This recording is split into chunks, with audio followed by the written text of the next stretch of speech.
Hello, everybody, and welcome back to Autism Squeaks, the edutainment podcast slash YouTube series where me, Gray, my name is Gray, and my buddy ChippedGoat over here, we discuss... Hi, that's me. Yeah, that's him. And we discuss various different subjects we are hyper-fixated on. And today we will be discussing, mostly me discussing, a subject I've been interested in for many, many years. And that is Ullillillia, a person who I've been following on the internet for like 5 to 10 years. I can't really pinpoint exactly when I started following him. Before I start, what's your relationship with this guy? How much do you know about him, and what's your impressions of him as like a sort of an outsider? So I'm a bit of an outsider on Ullillillia. I do respect him. I do respect him a lot. And you've spoken to me about Ullillillia for a while. I've probably known about him for about 4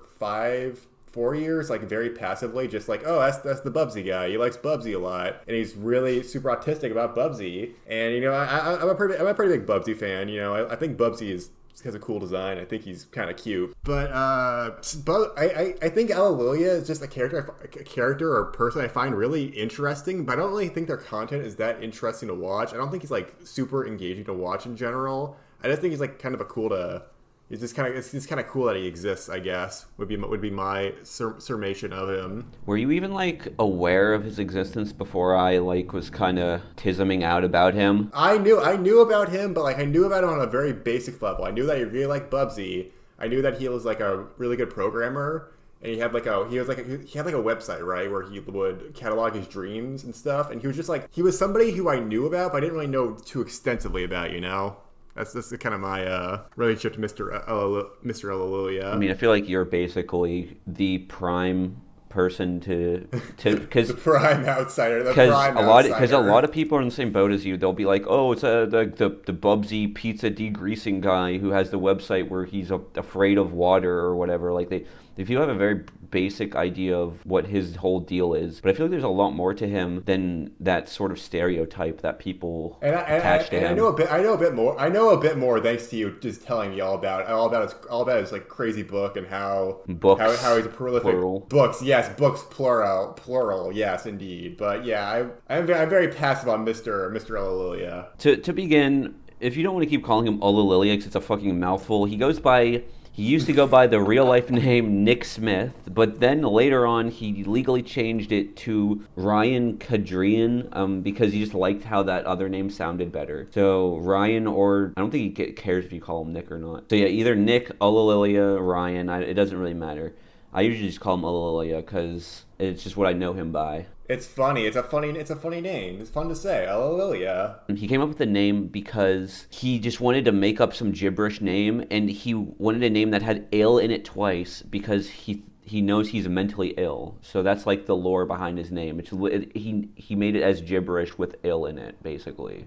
The basic rundown, I don't want to go too like deep into the basic bitch information everybody said in all of these like broad video essays about Ullillillia, where they always want to talk about the most basic things like the phobias and the math, and like there's a lot of things that I've heard a million times in other videos, so I'm gonna try to avoid just repeating things I've heard. Is there a video you could recommend to people who don't like know anything about Ullillillia that you can go to instead for like more basic bitch info? I think that both the Atrocity guide video and the MagicMush videos are both okay. They're like really like surface level though. They're like, and I think they're both outdated too because they're basically going off the information off his website from like a decade ago because the website doesn't exist anymore. If you want to watch those, I guess those are fine to watch, but like I wouldn't consider them super up to date, and they're not going to be in depth. But I'm just going to go over like the stuff I find interesting about him. Like I personally don't really care about the math stuff. I don't care about programming. I think it's how his brain works and how he categorizes things. With like what would be a good example of like how he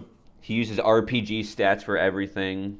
Yes, I was gonna say that, but I find that really interesting that he does, because when I was a kid, this is for me. When I was a kid and I thought about anything in my life, I was like, oh. My life's like an RPG. It's like a level 14. I had like when Ullillillia was like talking about like how he thinks about his life, right? I always got like premonitions of my childhood. Like, man, I thought about that when I was a kid. I was like, my life was like an RPG or whatever, right? I don't know how the best way to describe it, but like the mindset that he had around things and how he used like numbers and like math and RPG mechanics to quantify real life things was totally something I did when I was like a 4 to 8 year old. I can vaguely relate to it, but like more so in the fact that like the numbers, like I like to think of things like percentages and stuff, but I don't really relate to the whole RPG stat thing. Well, yeah, because you don't like RPGs. You're a fake gamer. You fucking hate RPGs. You only like Pokemon. You only like the Pokemon. I'm a fake RPG fan. So I don't really align with his opinions on video games because he's really into RPGs, but we'll get into that. Essentially, what you need to know about this dude, he used to make videos on YouTube. He's a game developer. He writes books. He makes music. He does all kinds of creative stuff. And he's been around since the early 2000s. So basically what happened was he had this website called Ullillillia City, which was like just a text-based website with occasionally like art he would draw, where he would basically talk about like his life, his dream. It was like his literal dreams that he would dream about at night. Talk about everything that he had on his mind at the time, because he was kind of like a lonely guy around high school, and he didn't have a lot of friends. So this was like his outlet. This website was like his outlet, and people online on like Something Awful and other websites found him, and they were like, wow, this guy's a fucking freak, and they were like making fun of him at first, but soon enough, like they stopped going from like just mocking him to like being protective of him very quickly. They were like, you know what, actually he's kind of cringe, but he's kind of cool at the same time. Is like kind of the tone of it, where they're like, people can only be cringe if they're cool while being cringe. If you're just cringe for cringe's sake, I guess the internet doesn't really like that. But if you're there's two kinds of cringe, I guess, and Something Awful people really like that his brand of cringe. He's a very I guess that to them he had a very inoffensive type of cringe to him. So I guess that's why they let him pass. There's a lot of people who were fucking troll on Something Awful who had inoffensive cringe, but I guess they were just easier targets. Well, like they're not like outright like bad people. Because Lilia, I think he's an upstanding guy. I think he's really nice. I don't think he doesn't really harbor hatred for people and stuff. He's not like going on incel rants. Essentially, is what I'm trying to say. Like he'd go on his blog and he'd just be like, yeah, people are being mean to me, whatever. I just let their insults bounce off me like this RPG stat or whatever. Like he didn't really like go on his like blog and go on crazy Joker rants.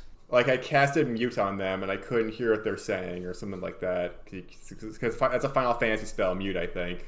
Or like block. Maybe. He really liked Final Fantasy. But yeah, so then people discovered him in the early 2000s. They decided, look, we're just going to like let him do his thing and support him, but we're not going to like fuck with him, which is why he's probably still online to this day, which is a good thing, which is, you know, certain things I'm obsessed with ended up where people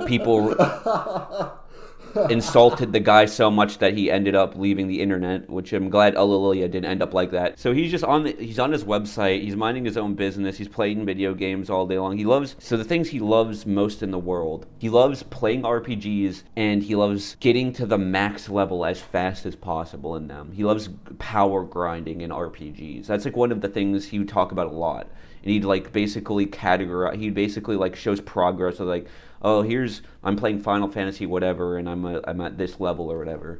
He loved talking about that stuff. And tactics. He would go to, so there's a difference between like getting max level in Pokemon, which is like not that hard, and getting max level in the RPGs he played. Because the RPGs he played, like you were not designed to get to the max level in those games. They deliberately make it tedious, but Ulillillia doesn't care. They just like, he's kind of based in that way. He does it anyways. Grind. That's what a lot of his YouTube videos were about. I'll move on to his YouTube. He had these YouTube videos where a lot of it was him power leveling in RPGs. He loved showing off glitches in video games. He loved showing himself exploiting things to get as high as possible, because one of the things he loves in video games is just like seeing how high he can get. Like that's the one thing he would do in Bubsy over and over, is like try to get to the max height. And he also had some like live action videos on his channel too, and his channel was really eclectic. Like he liked to go as fast as he possibly could in Bubsy. He liked to show off a bunch of stuff, like going as like high as possible in certain games and like going as fast as possible and just showing off like stuff that most people would probably never find out about, but somehow he found them. So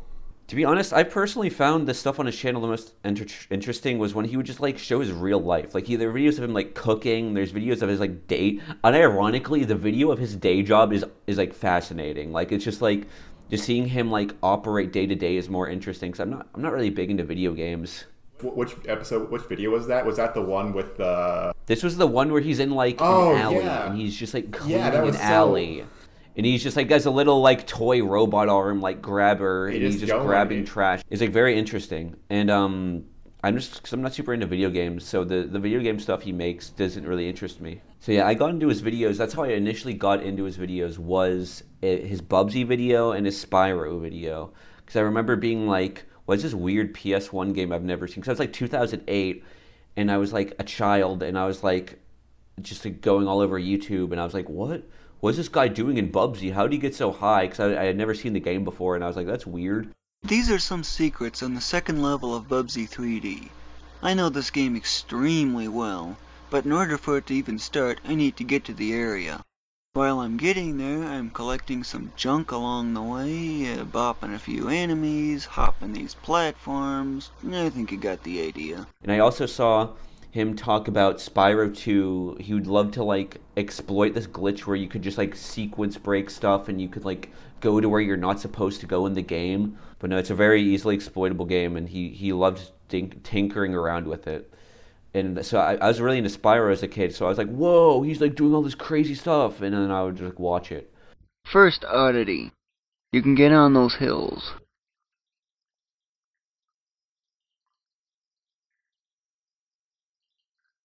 Second oddity. You can do this challenge without having to learn to climb.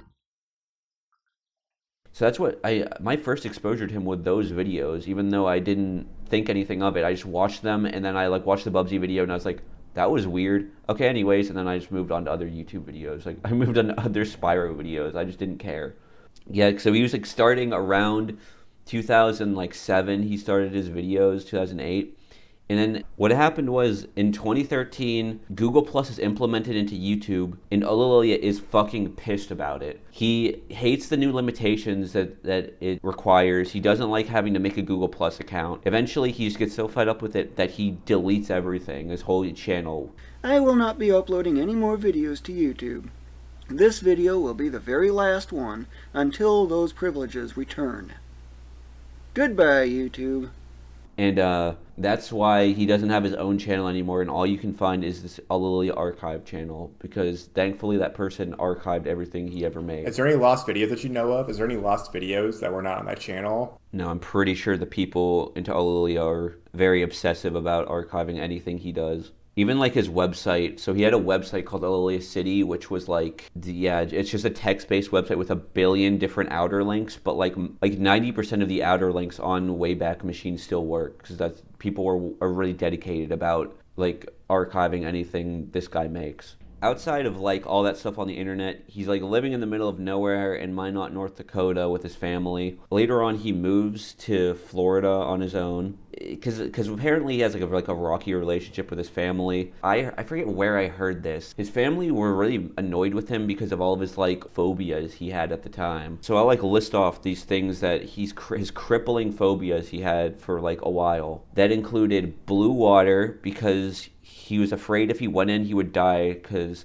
a lot of his phobias were related to video games, because they're like related to like the consequences of doing a thing in a video game and it correlating to the real world. So he was afraid if he went in water, he would just die, because if some games you fall in the water, you die. He later did get over this, and now actually he like really loves swimming, which is like one of his favorite things to do. So that's pretty base that he got over that. And he moved on. He evolved. Found a new hobby. He was very afraid of looking into mirrors, and he would do anything to avoid a mirror. He would like map out supermarkets and stuff, and just anything to not be in a mirror. And this is the thing his family would fuck with him the most with, for some reason. His family would like trick him into looking into a mirror, and he'd get so mad he'd like smash the mirror. So his family was really weird. Smaller, littler, younger, whatever you want to call it. Says, what's wrong with the mirror? Because he used to look in the mirror all the time, comb his hair and everything else, and well, there's enemies in there. So what enemies? So this is something he got in his head somehow or another. I don't know how, but ever since then, he won't look in the mirror. So it's hard to get around. I'm telling you, it's irritating. Let's say there was a fire right near that door. What am I to do but either bust this thing to get to the door, or I'm going to have to waste time, risking my life even, rotating this stupid thing. Yeah, that's why it's a problem. I need to get rid of this, or have an open space to that door. It's a safety hazard. I've warned Mom about it many times, but she ignores my warnings, and she's paying the consequences big time. What are the consequences? Annoyances. Because you have to rotate them? No, but like, if, for example, she wants something held up, but she can't get there simply because, well, she can't do it on her own, she needs someone to help.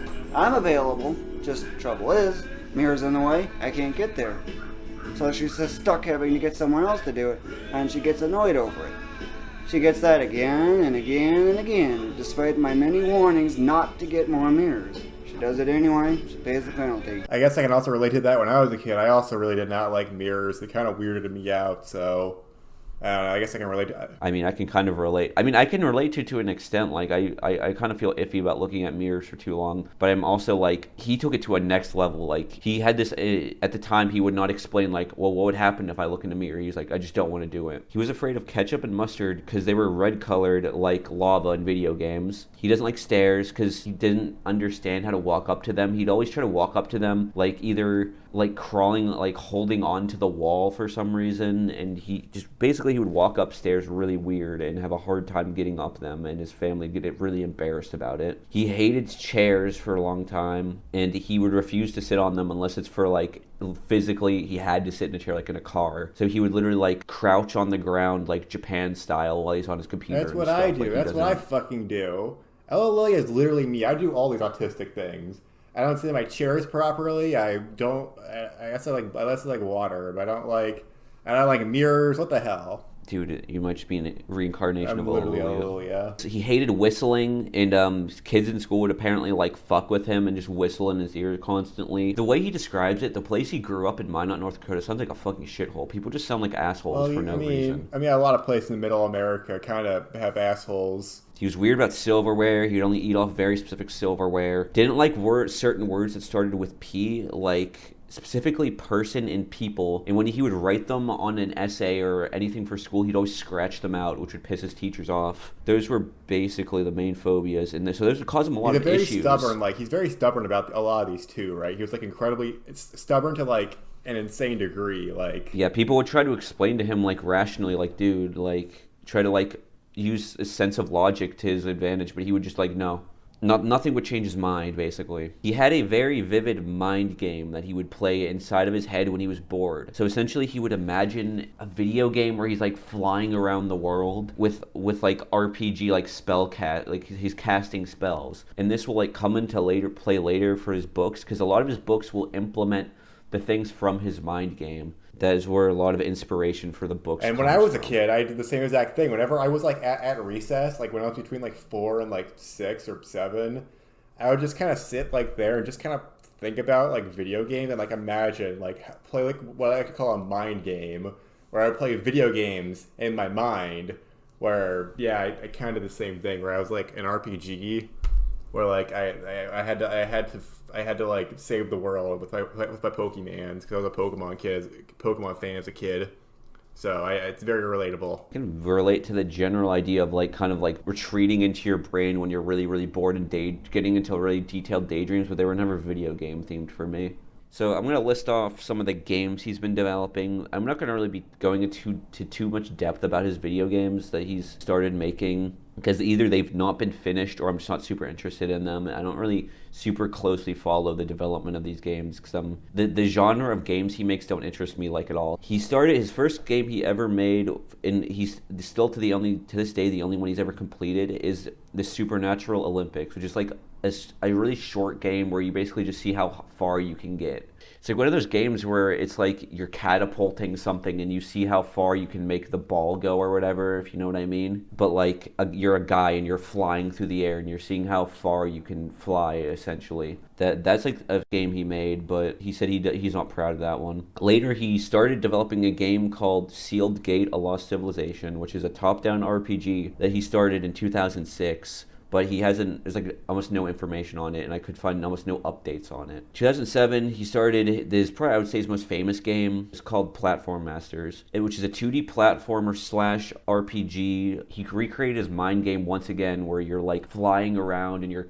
I don't know if you're casting spells, but you're definitely flying around. And the main focus he had on it is making these insanely detailed like backgrounds, and that's where like all of his effort went into when he was developing this. But it's been like permanently put on the back burner for his newer games, so I don't think that game is ever going to be finished. That game has a fuck ton of like devlogs, but I'm not really interested in watching them. So if you're interested in that game, there's plenty of information about that game. In 2021, he started working on Barricana, which is a smaller scale 2D RPG platformer, which he says is like the closest to being done, and he's hoping to have it done in the foreseeable future. The larger scale game it's in development that he's still actively working on is called Dimension Quest, which is a top-down RPG with like a massive scale. He's posted like a script of it, and I tried reading through the script, and I wasn't really interested in the story very much. It's a really, really long script. It's only on his Patreon. It seems interesting, but I'm just not really interested in RPGs like at all at this point. So it would be cool if he would release these games, but like a lot of them are either have puzzle elements or they're RPGs, and neither of those genres interest me at all. Or platformers don't even interest me. So like literally none of the genres he's chosen really interest me. So that's why I don't have much to say about these games. I don't really follow them too closely. I keep like a general idea of like, oh, is it finished? That's the most I've like looked into them. I really quickly wanted to go over some misconceptions about him. One is that he's autistic, but technically he hasn't been diagnosed as autistic. He's only been diagnosed as having OCD. So he has like a really, really bad case of OCD according to him. I don't believe it, but sure. Who knows? I don't think he's really gone to a therapist past high school, and I don't trust whoever the fuck therapists he's gone to in Minot, North Dakota. From what he said, the people there just sound like they don't understand mental illness at all. From what he said, a lot of people who are watching from North Dakota are gonna fucking hate this, are gonna dislike this video. They're gonna dislike bomb this. Yeah, well, fuck it. Your state sucks. I don't know. I'll say Minot, North Dakota sucks. I don't know about the whole state. He primarily, another thing is that he only eats pizza, which is like half true. A majority of what he eats is pizza, which he famously like degreases with paper towels. I do the same thing. That's just fucking. What's so weird about that? I don't get what's so weird about that. I think it's more so the extent he does it. He does it for like 15 minutes straight. Like he'll get every drop of grease out of it. And he'll go through like a half of a roll of paper towels every time. For a while, he was claiming he'd only eat pizza, but I think he's expanded his like taste to go to other stuff too. Like he'll eat other things like mac and cheese, and he'll eat like he has a video where he's making cake, and he has a video where he's making hamburger helper minus the hamburger. Oh yeah, another thing about his diet is I'm not sure if he still is, but for a while he was vegetarian because he just doesn't like he thinks meat tastes nasty, so he'll only eat cheese pizza. He doesn't like to have his hamburger helper with any meat on it. It's just like plain ass cheese. So he really, really likes Bubsy 2. Not 2. He also really, really likes Bubsy. He was really obsessed with Bubsy 1 in particular, and he was for a while obsessed with Bubsy 3D, but not so much anymore. He really just likes Bubsy 1 because how fast you can go, apparently. Like, I've never even played the game, so I'm not really sure what the appeal of it is. You can go really fucking fast, which is, I guess, kind of fun. You can go faster than Sonic. He's talked about a lot of different platformers he likes, but for some reason it's always Bubsy he really likes, and he always talks about in Sonic he likes to kill Tails. That's another thing he would talk about from time to time, that he really enjoys killing Tails in Sonic 3. He just says it's fun. I'm not really sure why, but that's what he says. I forgot to mention in the initial recording, there was also a documentary that was made about Ulillillia called The Platform Master, and it was recorded during a flood, so half of the footage in the documentary is about a flood. There was later a version of it just about Ulillillia that was never finished. I half recommend this documentary, but only if you're a hardcore Ullillillia head, and it's not edited that well. It's mostly just interviews with Ullillillia and people in his town with very little connection, and it's not that great. I'm pretty sure what happened with Ullillillia starting his writing career was he was in English class. I think he was told to start writing creative short stories, and that's what like ignited his interest in writing. Because if you go on his website, old website on Wayback Machine, he has some short stories that he wrote specifically for school, and they're like kind of interesting. But I'm pretty sure that's what got him into writing to begin with, was those short stories, and that led him down the path of, in 1996, he started writing his first full-length book, which is Legend of the 10 Elemental Masters, which is, I'm pretty sure this is what really got me into Ullillillia book. It was like this book in particular. And I'd like to just start by first of all, the cover and the graphic design on this thing is like very just like one of a kind is what I'd call it. Like, I don't think anybody else could make something like this book, be it with the writing or like the visuals. Because, okay, so the cover, if you're not like looking at the visuals, it's like this early 3D, and it's like a scene from the book where you have one of the main characters, Knuckles, as this little early CGI stick figure looking man with very few details on like a floating, like, I would only describe it as like a Minecraft like floating brick thing floating above the water with these two characters, and I just really love how this cover looks. It's a very eye-catching cover in comparison to like other covers out there, I'd say. It's like very, honestly, unironically, one of the top 5 like book covers I've ever seen. Like this, it's very unique looking. And on the back, you'll see he has a whole like guide to how he does hexacode or colors. Because in his book, he loves to write every time there's like a specific color of something, he'll put the hexacode of it. And so you could go to the back and you can like go up and to the side and like count, okay, which exact shade of blue is really this, or which exact shade of green is this. I gave like a passage of this book to read, and when I read it, I was incredibly frustrated because I fucking hated. I'm a man who's extremely colorblind, so like whenever it's like each passage when they listed off like what specific shade of color it was, I was like, oh my god, it's just all different shades of bluish like what the gray. fuck, like why? This book has a lot of interesting Ullillillia-isms in it, and that's what I find so interesting about this book is, with its writing, is, yeah, like I said earlier, no other person could write this. AI could never replicate this like feat of human imagination that this book is. Before I get too deep into the writing style, I'll just like go over a broad overview of like the plot and the characters. There's this character Knuckles, which I actually have some lore on Knuckles from reading his website. Knuckles is based off of an imaginary friend Ullillillia had for years. Same with some of the other characters too, who are like spellcasters in this book, like Speed. Which, okay, before I say anything more, Knuckles is not Knuckles the Echidna from Sonic the Hedgehog, and Speed is not Sonic the Hedgehog. They are two completely different characters in this story, and they don't even like look like Knuckles or Knuckles Sonic. The cool Echidna. It doesn't look like Knuckles the cool Echidna. I'm disappointed. They look vaguely furry, but they aren't actually furries like the Sonic characters are. I'll actually just like... Or aliens. So they're these like alien characters. I'll just like read how the book verbatim, exactly how it describes him. Knuckles resembles a human, but with differences. Knuckles is neither male nor female, though is referred to as he. Damn, Ullillillia getting woke here. 3/4 inch thick, dark violet colored fur covers his entire body. He is 25 1/3 inches tall, 4 inches wide, and 2.5 inches deep. Knuckles gets his name from his large hands, 40% bigger than a human his size would have. A reflective, glittery, greenish haze, 0.5 millimeter across, borders his pupil. Knuckles has no nose and a mouth 2/3 as big. Every other aspect of his is that of what a human would have for his size. So basically, he's like a weird, mutated looking furry human with dark purple fur all over his body, giant hands, no nose. And again, isn't it like numbers that like after each color is like this? There's specific numbers, right? He's insanely specific about the size of things and how many, like 2 2/3 inches or 10.5 meters tall. Like he'll like be incredibly specific. Which which is really cool. But on a personal note, I find that really, really, really irritating.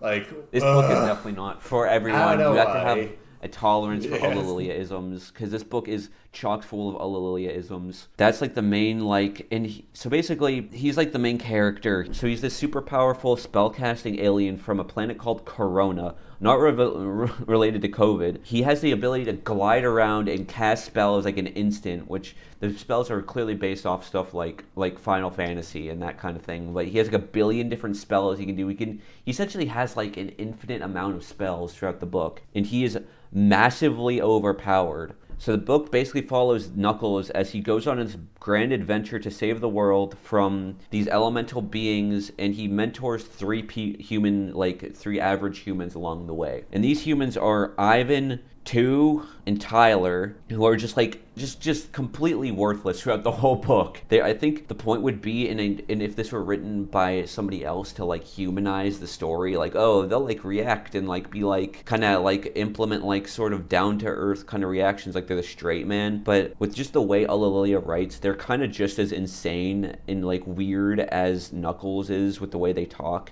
Slowly they're being taught spells throughout the book, but spoiler alert, it doesn't really amount to much. They don't really matter that much. All the while they're trying to thwart this plan of this guy called Seth King, who is like this ominous presence throughout the whole story, who's kind of just like taunting them throughout the whole story. He's later revealed to be like a superhuman from some like future city, but it's not really that important because the plot is like very, very straightforward. Like the plot is like, it's more so the writing style that's weird and can be at times hard to follow, but the plot itself is like very, I don't want to say basic, but just straightforward and easy to follow. And like I said later, there's this other alien called Speed, which is another one of the aliens from Corona that is based off an imaginary friend that Ullillillia had, and is friends with Knuckles. So he comes in way later, but he's one of the main characters. So we got Knuckles and Speed, and we got the other two characters that follow Knuckles around. Like, what's the plot like? It's like you describe the plot as like really basic, right? But like, what exactly is like the writing style like really about? Like, why is Knuckles doing all this bullshit? It's basically like at the beginning he's just aimlessly flying around, and then he's like, oh shit, I sense some strange presence. A grand plot is about to unfold. And so the whole book is just him flying around and thwarting the plot of Seth King, essentially, because Seth King wants to take over the world and fuck shit up, and Knuckles won't have it. And he, at the same time, he brings these humans along just because he's basically just views it as like a pet project where he's like, oh, I've always thought the idea of tutoring these humans to also spellcast, like to do the stuff I can do and like learn how to glide and stuff like me. I've always wanted to do that, so that's basically the only reason he brings these people along. He knows they're worthless on the adventure, and he does that anyways. So basically, he just carries the level 1 party members around as he just runs around and casts media on everybody and kills everybody. Yes, that's literally what happens. And he just goes around collecting these elemental masters and putting them in his like weird magical fur pocket one by one. So it's like a collect-a-thon. It's kind of formulaic where he'll be like, okay, go to a place. Seth King is manipulating this elemental master to act evil. So basically Knuckles will teleport there or fly there or do whatever he wants to, however he gets there. Just like cast away the evil spell that's making them act evil and puts him in his pocket. And so one by one he collects all the elemental masters so that Seth King can't use them for bad. The characters in this book have just absurd stats, like stats in the millions. Okay, I'm just going to go based off this Master Lava Lant, which is one of the elemental masters. Physical attack, 1.7 million. Physical defense, 3.7 million. Level 5,600. This is from the very beginning. Like, these characters right from the beginning, besides the humans, they all have absurd levels. So he'll just be like, cast like Ultima on like some lava lant or whatever, and he'll do like 1.5 billion damage or some absurd amount of damage like that. So right from the beginning, Knuckles is massively overpowered. And when I was reading it, I was kind of hoping maybe there'd be some points where he sort of challenged like in a story where a character, I guess it's unreasonable for me to kind of assume this is going to go by normal like storytelling rules, but I assume there'd be points where like maybe the human characters would do things that only a human character could do and had to be like teach Knuckles like, oh, we can solve this because you're just like an alien and you don't understand this. Nah, because humans fucking suck, and Knuckles can do literally Knuckles everything. just does everything on his own. There's like almost no points where like, I think there's like 1 or 2 points where the humans kind of help, but like in general, Knuckles could just do all this shit on his own easily. There's really not much of a character arc with Knuckles. He starts off overpowered, he ends the story overpowered, and there's like a few points where it kind of tricks you into thinking, oh, he might have some trouble with this guy. That just ends up never being the case. But I mean, that's really not the point of the book, though. You're not really reading it to like have a traditional like cinematic story with the highs and lows, with like a traditional story with a traditional plot structure, traditional goals and morals. It's written like a book. It's written like basically like a game. Like it's formatted like how you'd format a game where, okay, you go to this place. A game you don't fucking play. A game you don't even play. An RPG you don't even get to play. Something I kind of neglected to mention. The books are all written in a script format. They're not even written like a novel. So you'll have little long paragraphs of describing a scene, and then the dialogue is written like a brick of text with like, it'll say like, for example, Knuckles narrator, and then it'll just be a brick of text of like Knuckles talking. Apparently Ulillillia had trouble like figuring out how to like format quotes, so he just decided to stick with the script format for this book and his second book. So that's another like little Ulillillia-ism that you kind of have to get used to. And they're they're not chapters, they're acts and scenes. So I think he did kind of, I'm sort of confused on this element, if he wanted this to be adapted into a visual format or not, because as it's written exactly like a script or a screenplay. It's written like a screenplay for a book. It's sort of weird, but you kind of get used to the sort of script format. I kind of don't want to like harp too much on like all like the random like funny moments. I'll just like say a few that I find interesting. The character Speed and Knuckles kind of vaguely go over the fact that at one point there was like a great war between the humans and aliens that were fought for like hundreds of years. And that's why they're so powerful, is because they like power leveled while they were fighting humans. Like they grinded off the humans. Literally. They were drafted. So this wasn't their choice, I don't think, as far as I remember. This wasn't their choice. They were drafted to fight in the Great War for hundreds of years, and by the end of it, they were just insanely powerful and knew every spell you could possibly know. Oh yeah, another thing about Knuckles. He is insanely rich because he has a duplication spell. Take a wild guess. So he has a duplication spell. Guess how he got rich from that. He duplicated potions to sell them. Actually, you're not far off. I was hoping you would say he duplicated money, because that would be that's what an app. Why would he? Okay, no. Why would you duplicate money? This is a video game. You don't duplicate money. You duplicate items to sell to make money. I guess you understand video game logic better than I, because yeah, he duplicated money by duplicating valuable items. Like he'll be like, oh, this desk is worth a lot. Duplicate. And he just brings it to places and sells them. So he has like.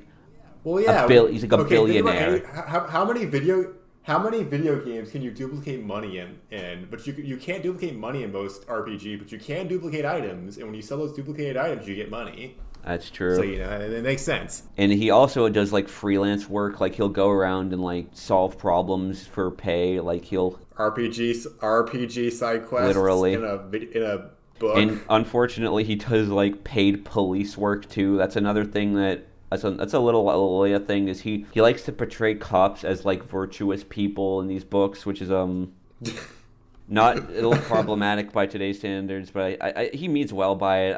I think he's just like was naive at the time. Like he grew up in the middle of nowhere. He didn't know the evils of what cops were up to. Knuckles can store a bunch of items in his chest.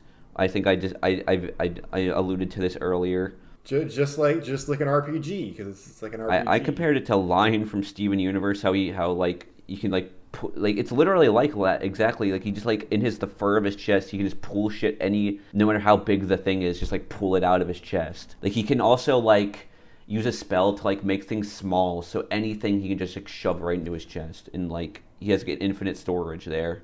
Knuckles has an ad on local TV for his services where he just like doesn't even put contact information. He just like says, if you're ever in trouble, just like think about me and I'll sense that you're in danger and I'll teleport to you and I'll solve all your problems essentially, or I'll Will Knuckles come to me if I start thinking about him? And then CNN allows Knuckles to pop into their broadcast anytime he wants, just to talk to the camera. So it'll be the middle of broadcast, and he'll just be like, "Guys, there's like an evil elemental guy here. Please flee the town right now." Like he'll just start talking in the middle of like a broadcast. So I guess in this world, essentially, he's like a celebrity / superhero that everybody knows about. He gives his little human pals the ability to glide around, and so they're kind of just gliding around unsupervised. And then there's also a part where they just straight up like die, and it's like he just like revives them with a revive spell unceremoniously, and they're like, whoa, that was weird. Like they aren't even fazed by the fact that like they were just killed. I need to read this page because this part is like insane to me. A 7,000-foot tsunami appears at the distance, whizzing over the team 2 seconds later at 12,000 miles per hour, leaving them underwater. When it hits, the bubble collapses on the team, enveloping. So essentially they got smashed by a giant tsunami by Loquilint, which is one of the elemental masters. One of these Ullillillisms I haven't mentioned is their pop-ups. Like if a person gets punched by like another character, like there'll be like a damage pop-up. So 3 pop-ups appear. Knuckles has a green 1.09 E13, Ivan a red 1.06 E13, and 2 a red 1.101 E13. So Knuckles can't even get damaged. He just like literally like will get healed when people try to attack him because he's so powerful. Ivan and 2 fall over like ragdolls. Knuckles casts Life Cure on Ivan and 2. Time stops again and the scene fades. They don't even acknowledge that they just died. So the scene just continues. Like they just like Gmod ragdoll on the ground and they die, and Knuckles can instantly cure them of death. So he's like a demigod essentially in this world. Knuckles isn't allowed to participate in races because he's too fast, because his speed maxes out to 846 miles per hour. So all you need to know is that Knuckles is fucking OP. I think I've iterated that many times. Ghosts are real and use the same energy that Knuckles does to cast spells. And Knuckles just kind of casually drops this information, like it doesn't elaborate upon it. So I guess ghosts are just real in this world. So the evil guy named Seth King, who's like the villain of the whole book, he has a future Wikipedia article written on him. And one of the sections is titled Seth's Mayhem, because essentially Seth was like such an asshole that everybody like everybody just like banned him from the city he was living in. And so he was mad about that.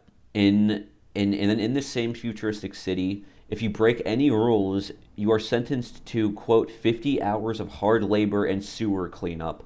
So you're sentenced to cleaning up shit if you break the rules in the arena of this world. Yeah, this whole there's a whole section of the book about this future city, which I find probably one of the more interesting parts of the interesting settings of the book. There's a lot of little weird things about it. Like apparently it uses the death penalty even though it's supposed to be a utopia, and they have archaic battle arenas where you fight giant snakes and stuff. What does Ulillillia mean by that? That this utopia has a death penalty. What does he mean by that? I don't know. Who knows? I wonder.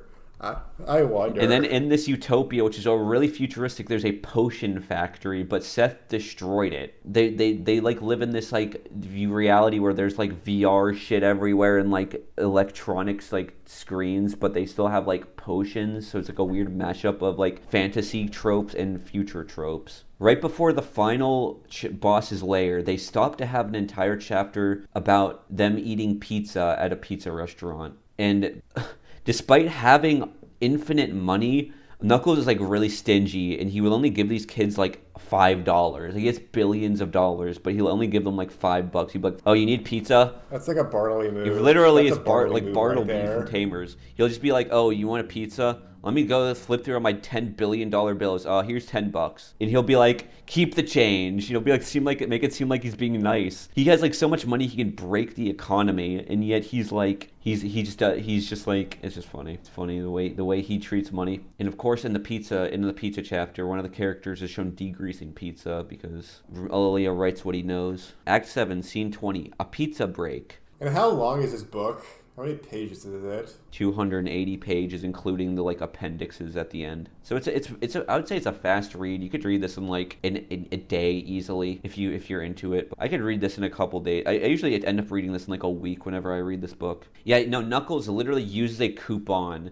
So he has like so much money he can break the economy, but he still insists on using a coupon for a free pizza. And he also is like tips like $1 to the waitress, I remember. Don't spend it all in one place. He like doesn't tip very well either. He's like, oh, you're like a few bucks, I guess. You can keep the change. I don't want to spoil too much, but at the end of the book, he defeats the epic evil known as Seth King. He goes to Seth King's realm, which is described as being, quote, scary and evil looking. So he describes it as like, I can't even describe it, like a Dracula castle with like gothic like fences and stuff. Like it's evil and there's ghosts and demons around. Because Seth King has the power to make it like reflect his personality, and he's a bastard evil man. So he makes it like cartoonishly evil looking. So when he arrives, the reason that Knuckles can't just instantly teleport to Seth King and they need to actually like go through on foot is because the evil itself of the world is like preventing him from doing it. So it's like I can only like think of that scene from Captain Planet where he meets Hitler and he's like, oh, this guy's so evil, I can't even like stand. And he's like, that's how evil Seth King is. Knuckles owns Seth and he says,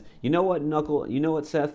You're choosing like the wrong jobs. You shouldn't be a mayor. You should get into construction, which is like just strange. It's like a strange like thing to say to the main villain. Like, look, you just need to like look into a different career path. You should get into being a dishwasher. It's just like such a strange, like a weird thing to say to the main villain of your story. And so that's kind of like the basic gist of this book. I guess I should give my overall thoughts on it. I find this book insanely charming, and this is the book. I know Ulillillia wouldn't agree with my sentiment on this, but I would recommend this book more so over than his second book. Because this book is shorter, the story goes by faster, it's easier to follow, there's less repetition. I mean, there's still obviously some repetition, like I said, with the formula of them finding the elemental masters. But this book I find insanely charming, and it's like just like honestly been like kind of like a major inspiration for me of like, wow. I could make something like this. Not even just like that, also just like, even despite all of like Ullillillia's like disadvantages he still like wrote a whole ass book, which I find really cool, because writing a book is harder than it seems. Like I will say,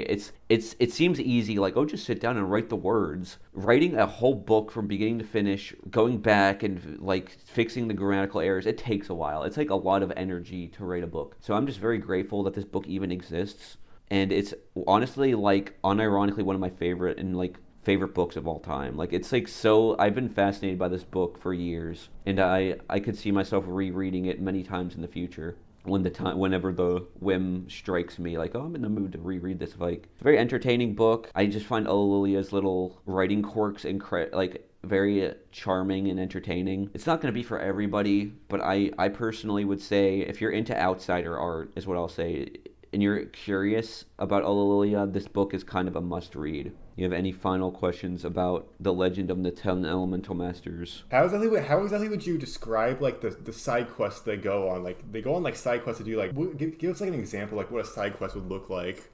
They'll stop what they're doing, like they'll be like, oh, we have some downtime, let's fly around and explore this like mountain or something. He likes to show like scenes of characters flying around and just kind of killing time by like exploring the world essentially. That is like fascinating to me, like having a story and just having like scenes where they just go like, okay, let's not continue the main plot right now, let's like because the character can like... just teleport places. He technically, a lot of this stuff he does is unnecessary. He could do a lot of this stuff way faster, but sometimes he'd just be like, Knuckles would just be like, it's about the adventure. It's about the adventure. Is really relaxing. I'm gonna take the plane this time, and he'll just go on a regular like airliner just for fun, instead of just teleporting like you should, because this is like a world, like the world is at stake. But he still will take his time a lot of the time to be like, whatever. But no, those are the kind of like little side quests they go on. I don't think he really described like Knuckles' person. Does Knuckles have like a good person? Like what's like his personality overall, would you say? He's like the mentor figure. I don't mean to sound mean. The characters essentially have no super distinguished personalities. They have a few gimmicks. Like I'll say, I didn't even really describe it because it's not that important. But the human characters could be described with like one or two adjectives. Like Ivan, he likes sports. That's his one thing. He likes sports. You have two. She's the bookworm, so she's good at schoolwork. And then you have Tyler, who likes adventures. So the characters basically have like one very like superficial like character trait, and that's all they'll talk about. Like they'll go around and they'll just talk about like, boy, this is just like in that one science book I read, or some shit like that. The characters talk like Ullillillia. They don't talk like your typical person would talk. Like the characters love to like Knuckles' main thing he'll do is he'll monologue like information. He doesn't really have that much of a personality. I guess you could describe him as like a wise mentor figure. I guess he's nice.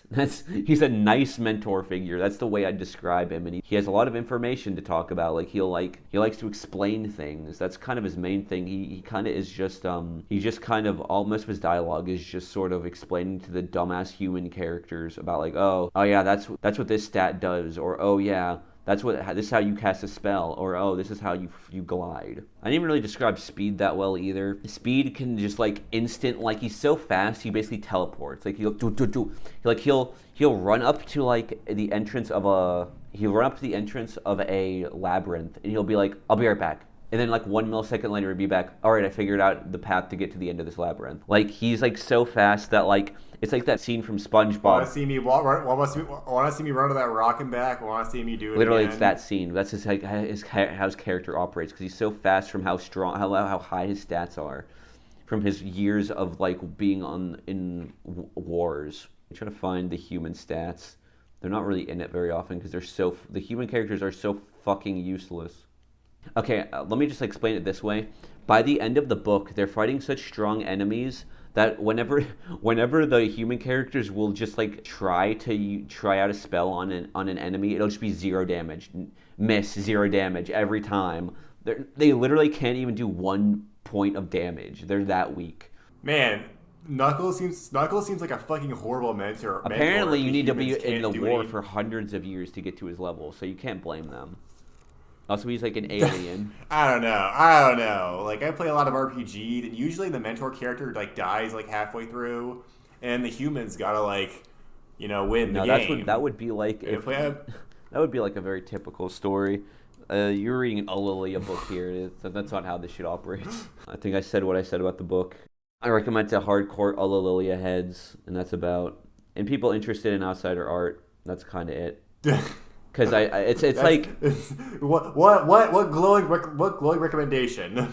I mean, again, I guess I can't disagree because like the section I read was like intolerable to read, and I like a lot of outsider art, which is this book. I guess to me is like a book I guess I respect more than I like, and I respect that he did all this, but I can't bring myself to actually like it. I don't know. It's a very acquired taste. Way too. I don't like. Maybe if Ullillillia didn't fucking list out the hexadecimal colors for each character, I'd like it more. Maybe. Maybe he didn't do that. I'd like it more. Maybe. Understandable. Here comes his second book. This one is called The Secret in the Basement. It was released in 2015. It was like many years after the Legend of the 10 Elemental Masters. Something I'll warn you about this book. It talks about suicide, so for fair warning before you jump into this one. This one does go into some darker places than like the first book. I will say the first book has more of like a light kind of tone. Like I don't want to go as far as say like a kid's story, but like nothing too crazy happens outside of like the characters dying momentarily. This book has a lot more like darker stuff in it. This book is way longer. So the main reason I would have a harder time recommending The Secret in the Basement versus Legend of 10 Elemental Masters over this one, you need to be really committed to want to read the whole way through this one. It is 550 pages with the appendix. So you need to be like, really interested to want to read this. And I mean, I'm interested enough to have read through it twice. I guess that's why I'm here, to give an overview of it, and maybe it'll interest some people. This one is not nearly as popular because, first of all, it's so much longer, so it's understandable why this one's like a lot more intimidating to people. Because I know of a lot of people who talk about Legend of 10 Elemental Masters who aren't even really that interested in Ullillillia. A lot of people don't even know this book exists. This is kind of the main point of the video. I feel like this book is a lot really, really interesting, and there's a lot to say about it. But like nobody knows it fucking exists. I would like to actually give people the opportunity to learn about it. This book, just like his first book, based off his mind game, it has a similar format, but I'd say he irons out some of the Ullillillia isms in this one. A few, not all of them. Like, he doesn't say the hexacode anymore. He Oh my god. still uses the script format. He still, like, describes things, like, by inch and by foot and, like, that kind of dialogue. He loves putting diagrams. It's the same idea, but I feel like this one maybe is a bit more easy to like stomach in terms of writing style. But yeah, it's the length of it is mainly what might intimidate a lot of people. But I don't think this one's hard to read by any stretch of the imagination. I will say I find this one to be hit or miss in the different like acts in the scenes. So let me just like give a broad idea of like what the story is like. It is based off of a dream Ulillillia had where he went into his basement and he saw like these weird symbols on his wall. And so that's what he based the whole story on. That's kind of like the thrust of the plot for the main character with what happens to him. So it focuses on this teenager named Richard who slowly becomes more and more powerful throughout the story, and he gains new skills and becomes stronger by entering a portal in his basement and fighting, I would only call them NPCs in a fantasy world. It's kind of got this Spider-Man like secret identity thing going on where he has to go back and forth between the fantasy world and his real life and hide the titular secret in the basement. He has to hide this secret because the mentor figure in this book is called Tristan, who's a wizard. He kind of guides him throughout the fantasy world, and he tells him like right from the get-go, you can't tell anybody about this secret, this portal, or you can't come back, basically. As he's getting stronger in the world, he's also getting stronger in the real world, in the fantasy world at the same time. And here's how the formula of the book is essentially there'll be an act about real life stuff happening. Like, it'll usually be like him going to some place or him going to school, and then there being a problem at one or the two of the places. And then there'll be an act where he goes into the fantasy realm and he grinds on enemies and he solves some problem in a place where it'll be like he'll go to a town, he'll see like there's some bad guy causing a problem and kill a bunch of enemies to level up and get new gear, and then he'll find the bad guy and kill them, and then he'll go back to town or go back to the place and get a reward. That's the format of the whole book, which is exactly like just like a video game. It's exactly like an RPG. This one is even more closely formatted like an RPG. It's like basically an RPG in book format. There is, of course, Richard, the main character. He is into photography and videography, not unlike Ullillillia. There's Richard's father, who's the reason they're moving into this new house to begin with, because they're moving into a new house with the basement because his dad got a new job in Connecticut. At his school, there's a rogues gallery of bullies who fuck with Richard and his friends. So some of those characters include James, which is the class clown type bully, who has like some of the most like, I would describe it as some of the most like bizarre dialogue ever. I'm going to read it out later after I'm done establishing the characters, but some of the dialogue in this book is very strange. There's Steven, who's friend of James, who's another class clown. And they both like to cause trouble in school. I think Steven's kind of like the more like outright asshole. James is like says jokes mainly, but like really ill-timed jokes and just kind of annoys everybody. Like nobody laughs at his jokes. He'll just say jokes and everybody be like, dude, shut up. Then there's Alicia, who's another asshole in the school, but this one's actually like straight up violent and will beat the shit out of people. Those are the bullies that Richard has to deal with while he's going to his new school. There's like a whole family. I don't really want to get too much into the family because a lot of the other family members don't really matter. Really, the main one you need to know is the dad, because he kind of has like a. Not only is he the one who's like the reason they're moving, but he has like kind of like a payoff later.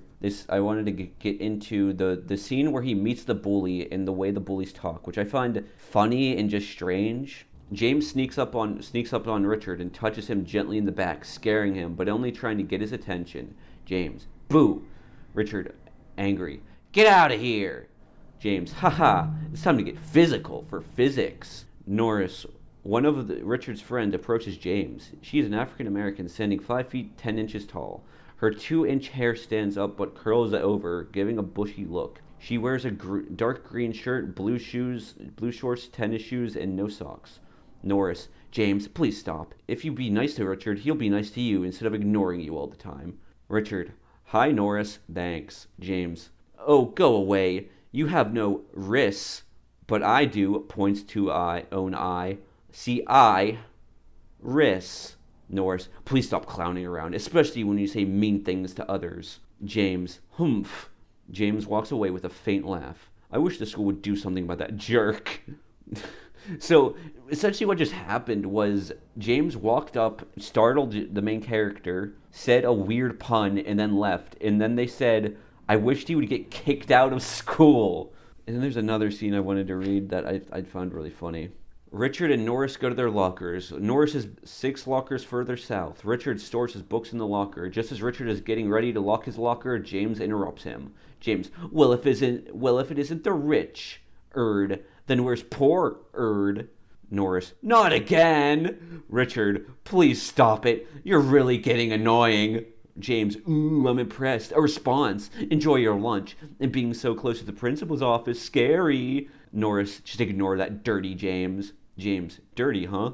I shower every day. Squeaky clean. So they don't talk like normal, like bullies. They talk like weird cartoon characters is what I'm trying to say. The bullies talk like weird cartoon characters. Where there's like a part where the characters will like outright state, he's funny, but I mean, he just has an inappropriate timing to his jokes. No, I found the quote. I did like his humor, but he wasn't nice. So essentially, they're supposed to be saying funny jokes, but their jokes just amount to weird puns. I find it charming, and I just find their weird dialogue charming. There's a part where the bullies put a dirty boot on Richard's textbook and kick him in the butt with it. After Richard and Norris finish up their lunch, they return to their lockers. Richard finds that his wasn't locked. He opens it up and finds a muddy boot on top of his textbooks, though the mud is dry. Richard, now who put a muddy boot in my locker? The students watch the events unfolding. No staff member is in sight. Richard spots a note inside. He takes it out, leaving the boot on the floor, and holds the note. It has written in red ink, your friend James, you have been booted. As Richard reads it, James sneaks up to Richard as he reads the note and lightly taps his shoulder. So that's a reference to an earlier scene where he says they should give him the boot because they're pissed at him and they want him to be expelled for saying inappropriately timed puns. James, what good is a locker if it can't lock? Norris, James, go away. James, if you said you were going to be giving me the boot, so I'm doing you the favor first. I gave you the boot, so you're out of here. You're a filthy rich erd. Norris worried, oh boy. James grabs the muddy boot from Richard and uses it to, with moderate force on his hands, kick Richard in the butt. A red 0 pops out. Richard reaches around and pushes James out of the way. A red 0 pops out. James then charges after Richard and punches him in the chest. A red 13 pops out. The students scream and run away. 4 staff members come out and see the fight. 2 of the staff members return and lock the door. While that happens, Richard runs away from James to the east, but James catches up and tackles him like in football. During this, James' shoelaces slowly loosen. A red 4 pops out of James, and a red 2 pops out of Richard. When they both fall to the ground on the side, Richard and James quickly get back up. James tries to grab Richard's shirt, but just misses, and a red mist pop-up appears, including the exclamation point. Richard runs as fast as he can through the hallway to the east. James chases after him, but the shoelace comes undone and he trips over. A red 11 pops out of James. Richard gets his moment to escape and successfully escapes. So like there will be like real life scenes where the characters are like fighting and they're still using like RPG pop-ups because Richard is so like powerful from being in like this world. He's the only one who's leveling up. Everybody else is just like a normal human. So he'll like get in a fight with a human in the real world and it'll be just like 0 damage. And he'll also use like this like radar of how evil a person is in the real world too. So he'll like see bullies who are like, they're a yellow, so they're only sort of evil. Oh, they're a dark red, so they're fucking horribly evil. So he uses these powers that he gets from the world, from this fantasy world, but in the real world. I do overall find the school scenes very funny just because the dialogue with the bullies are pretty entertaining. I find there's a lot of scenes where he like does stuff with his family and it's really dull because there's like no conflict. Because when he's interacting with the bullies, there's like a conflict and there's like weird dialogue. When he's interacting with his family, there's like next to like no interesting things happening. It's usually like some kind of exterior force. Like they'll go on vacation to like Florida, then there'll be like a storm or something will be like the most conflict that will happen because the family just kind of gets along and there's like almost no interpersonal conflict between Richard and his family. Oh, this is from a later point that I just thought was funny. So they find security footage of James starting the fight. James, I'm only trying to play with him. Norris, no, you were not. You were insulting everyone here. Please behave. Do to others as you want others to do to you. Curtis, good point. All right, let him go, James. Consider yourself warned. If it happens again, you could be sent to jail. James, very scared, worried. Jail? Let's fucking some Shaggy from some Scooby-Doo type shit. Jail. Ghost. So essentially the reason Richard was picked to be in this realm was because Tristan is like this omnipotent wizard, and he's been just watching Richard for like his like whole life, and has been decided that he's worthy of like being a hero in the fantasy realm. So that's why he gets chosen to like. So I guess I kind of forgot to bring this up. What the way he goes into the realm initially is because he gets a premonition in a dream, and he has Tristan, the wizard, is telling him to like, oh, go into the basement and go into the portal by doing this, and there's also like a barber pole too that'll tell him when it's time for him to, in a dream, that tells him if it's time for him to go into the realm. It's just like a weird visual. It's even on the cover. You'll see there's a barber pole. That's just like his weird visual indicator that like, oh, it's time for me to go to the realm and fight some enemies. So that's the reason that he has epic powers, is because I guess he's just worthy of these epic powers, because he's like a virtuous and nice guy. There's a part where Tristan the wizard ties one of the bully's shoelaces together. Oh yeah, that was during the last scene I was describing. He says, oh yeah, I like intercepted and tied James's shoelaces together so you could escape. So the whole time Tristan can actually affect the real world. I think this book has a much better character arc, because Richard starts out as just like a regular guy, and he slowly gains the powers and levels to like do cool shit and learn new spells, which is like I guess that's the one thing Legend of Elemental Masters was missing, is there's really not much of an arc. Like the characters are pretty static from beginning to end. So this book at least like does have a focus on this one big character arc of Richard becoming more powerful, which I think that's cool. I think it's a good improvement over his first book in terms of storytelling. So he starts. He starts the book as. However, how does he end the book then? He ends the book like with like the best armor in the universe of the fantasy world, and he's just but like that's all just equipment. Does he change like personality wise, or is he just still the same personality, the same character? No, not really. I guess you could argue I would say he becomes slightly more confident. Like he starts off like not so sure, like I don't know about this whole like going into a fantasy realm thing is weird. He's like kind of weirded out by it. He kind of warms up to it very quickly, and but no, there's not really that much of a change of personality.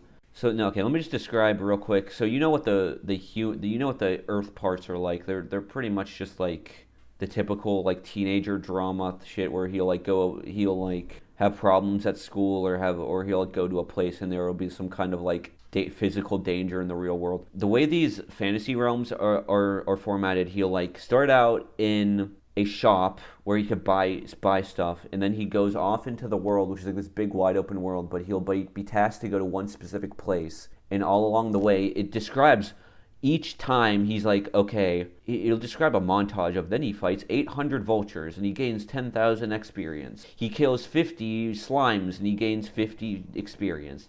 Like that kind of shit. So it can get that's the part, I have a hard time fully recommending this book to people, because these parts in the realm can be kind of repetitive. Like the beginning parts before he gets to fight the boss and stuff and find the boss and uncover the plot that whatever shit's going on in the town or whatever place he goes to. The parts where he's just straight up grinding can be very dull, because it's like not described. It's described like a video game. It's described like, oh, I killed 80 enemies and I gained X amount of EXP.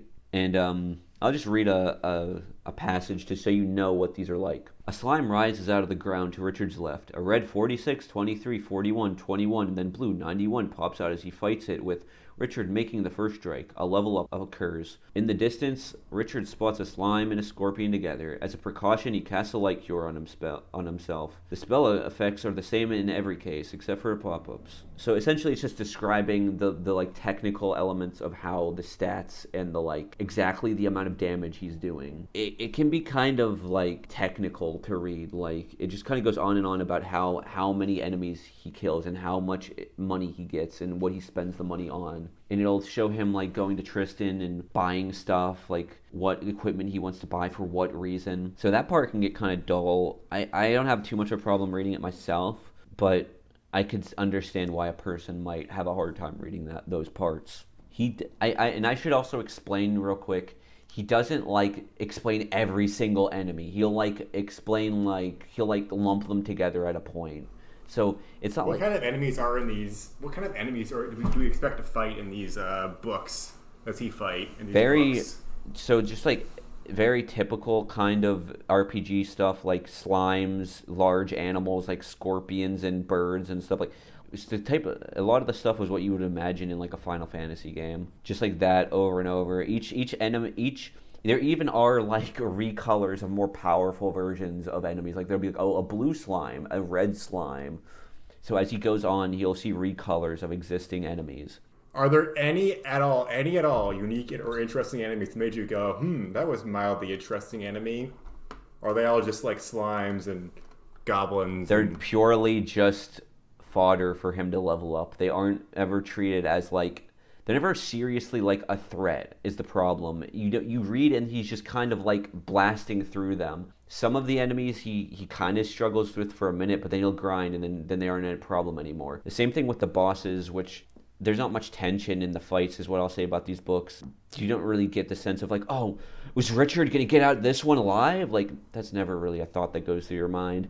I find like the stories themselves interesting, like, oh, he'll like have a plot about like a pirate, or he'll have a plot about like a town overrun with zombies and stuff. Like there's some weird sort of like not like theming to some of these worlds, but overall, yeah, I would say the part that is toughest to recommend to an outsider is the fantasy parts.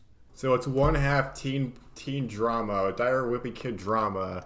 One half guy plays through Final Fantasy but book. Essentially, but I should also iterate, this guy is not technically even like, he's like an adult for half this book. He turns 18 like halfway through, like he's 17, so he's like a late teenager, but yes, teenager drama.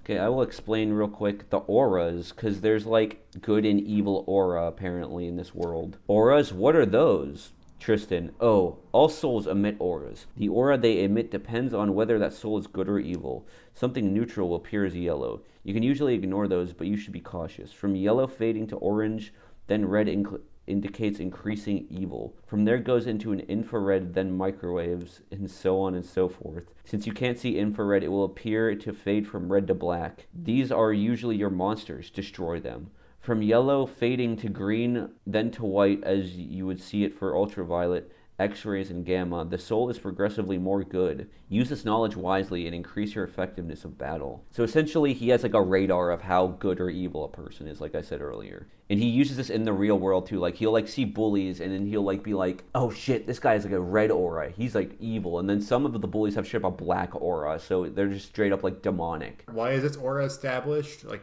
because he uses it, because he just kind of just uses it whenever he wants to like approach somebody, like, oh, is this person gonna be an asshole or is this person not gonna be an asshole?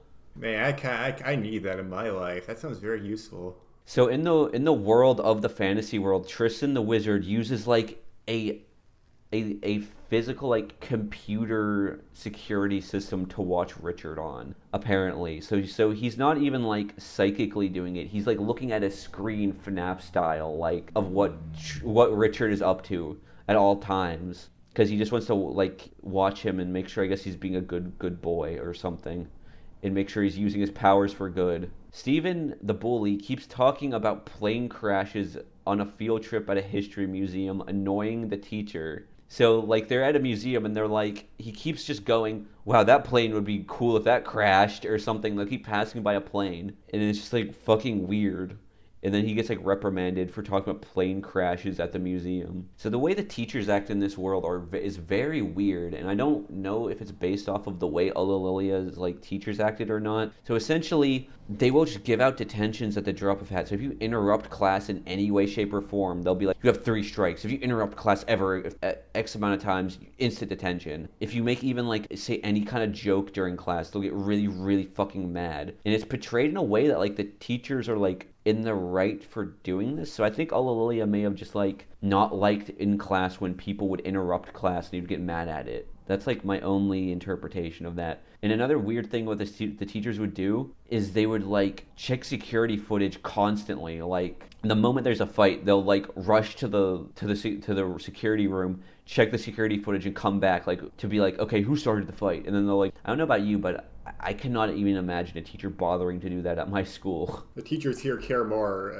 I guess. Maybe that in South and where he grew up again. He grew up in like South. Mine not North Dakota. Yeah, North Dakota. In North Dakota, all the kids there are like in fucking jail schools. North Dakota kids are all in jail schools. He makes the school does make it seem like a school like juvie. It doesn't even like seem like a regular school. It's like strange the way he portrays the school. Another weird thing that happens is Richard has a birthday party and some teachers attend. Is that not weird as fuck? Why would a teacher attend a student's birthday party? I guess if you don't have any friends, there you go. But there are friends too. There's friends and there's one teacher. That's the weirdest part. And then at the birthday party, the teachers are like gossiping and saying like, "Oh, that James, he's such a piece of shit." Like they're like gossiping about the students they don't like. And it's just really weird.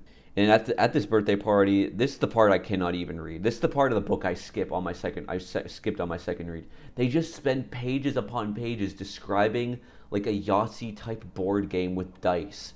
And it just goes on and on and on about this, explaining the rules, and has no payoff. They're just explaining this board game in text format, and then it just ends, and they're like, okay, well, that was a fun game, and then they move on.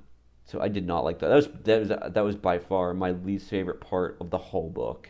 And then, so then at school, Richard reflexively jumps 8 feet in the air, and then everybody sees it. And everybody is freaked out at first, but then they dismiss it because the gym teacher's like, oh, some people do some crazy stuff whenever they're high off adrenaline, and just ignore the fact he just jumped like 15 feet in the fucking air. Eventually, he learns to jump 90 feet. So yeah, in other words, Richard has hops. One of the bosses he fights turns out to be an incel knight that got rejected by so many people he befriended NPC monsters. He wanted to find a friend later, but Richard says he was looking for a date. So I'm not sure if it's intended that he's an incel or just like friendless. But yeah, it was weird, like a loser knight that just has to befriend slimes because he has no real human beings to talk to. A student starts tweaking out and gets forcefully restrained in a restraining room, and he pisses his pants. So this kind of goes with our whole idea that this is a fucking juvie school. Everyone keeps glazing Richard. Even the news anchors are glazing him and talking about how he won some stupid-ass good student award. And Richard looks at his dorky school award every night, and he cries tears of joy from looking at it. Later on, a classmate's life is on the line, and he bets his stupid student award that, like, he will save the student. Like, he's like,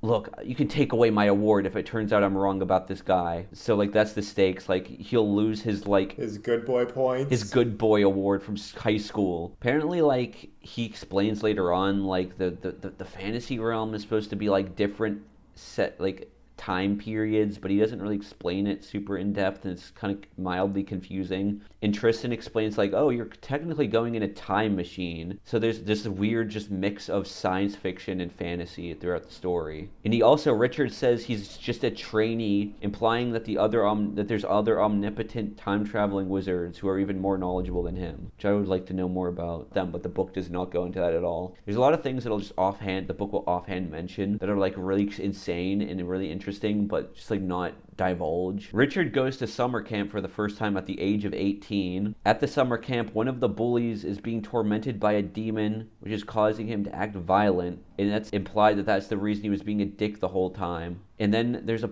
this whole part of the book, I will say, is the best part of the whole book. It's like him at summer camp, and there's a part with a demon-possessed student. I don't really want to go too deep into it because I don't want to spoil it, but I do highly recommend this part of the book in particular because it is so insane. And there's a really funny quote where Richard says, everybody get back. I have a demon to fight right now. And he fights a demon. And then also there's a nice part in this book where Stephen the bully gets over his fear of swimming, which is confirmed to be based off of a real-life experience Ulillillia had when he got over his fear of water. Richard saves a student's life and is rewarded with a really big pizza. A lot of crazy shit happens during the whole summer camp arc. There's a violent car crash where somebody dies, and then that's followed by a scene at a Halloween party. Something I will say that's kind of cool about this book, there is actually a part where the characters, this might come off as a backhanded compliment, there's a part where the characters actually like get emotional for like one scene where like, so basically Richard is having like issues with his family not making enough money, and they're about to be like lose their house or something, or they're about to like, they can't celebrate Christmas this year, and Richard like breaks down into tears, and I was like, what the fuck? Because characters in his stories don't normally like emote much. Like they usually like, I guess they'll get a little mad, but like they don't usually emote too much. And there's even a part at the beginning where one of his sisters is crying, and I'm like, so it's kind of interesting because his first book didn't really have stuff like that happening where the characters kind of get emotionally intense throughout the story. It's only a couple times, but I thought it was kind of cool. I'm not going to spoil the ending. There's like a whole lore dump at the end, but I kind of think that people should read it. So yeah, that's the basic gist of the book. A lot of like funny and interesting moments. You're just kind of watching, you know, these like episodic moments of Richard's life as he goes from being a young adult to being an adult and becomes super epic and powerful. I do really enjoy this book. I have a harder time pinning down who the audience of this book would be versus Legend of the Ten Elemental Masters. Mostly people who are already familiar with Ullillillia. I think I've heard a single digit amount of people on the planet Earth who've even read through this whole book besides me. So I'd be interested to hear if anybody else has actually read this book and they have thoughts on it. I think this book might have like 4 reviews on Goodreads, which is like a book reviewing website. That's like a shame because I feel like this book has a lot of really like interesting nuggets in it. I will say it's a mixed bag. Some parts are more boringer than others. Some parts are funnier than others. I'd say that overall it's worth a read from beginning to end, even if it can have some dull parts. But you have to just kind of just know what you're getting into. Like you're essentially reading a novelization of an RPG that doesn't exist, and it's even more not like RPG like than even Legend of the Ten Elemental Masters. So do you have any questions about the secret in the basement? It sounds very complicated. I don't really fully get it, to be honest. What are you confused about? I don't know the best way to like say this. Maybe I should read it instead. Maybe I should read it. Maybe that would clear up my annoyance of what that book is about. Are you confused about the format of it, or are you confused about like just the way the fantasy world works, or what are you confused about? I don't know how the fantasy world works. It seems like really out there. I will say the lore of the world doesn't really matter. The lore is just a background detail that's like, at the end of the day, it's just a place for him to get more powerful. That's all there is to the fantasy world. He goes in there whenever he's summoned by the wizard, and he just gets more powerful. That's all there is to the fantasy world. Like there are little like each time he goes in, there's a little vignette of a story. He solves the story, the end, and then he goes back to his life. That's kind of it. I guess that makes sense. I'll include links to the Amazon pages for Ullillillia's 2 books in the description. I recommend you read the Kindle version because apparently the print versions on Lulu don't support Ullillillia at all. So there you go. So those are like the 2 main things I wanted to talk about in this epic edition of Autism Squeaks. What I kind of neglected to bring up earlier that I kind of wanted to leave as a surprise was I managed to get into contact with Ullillillia himself, and I got to actually interview him for this video. So what you're about to hear is my little audio interview I did with him not long ago, so all this information is still up to date. I will say the interview starts off rocky. I'm kind of rusty at interviewing people. I haven't done it much. It's sort of stilted at the beginning, but it gets better as it goes along. And I think it answers some questions that I was very curious about. Going in, I was very nervous he would give non-answers, but I think he did give very satisfying answers to almost all my questions. I'll just have the audio of that play right here. For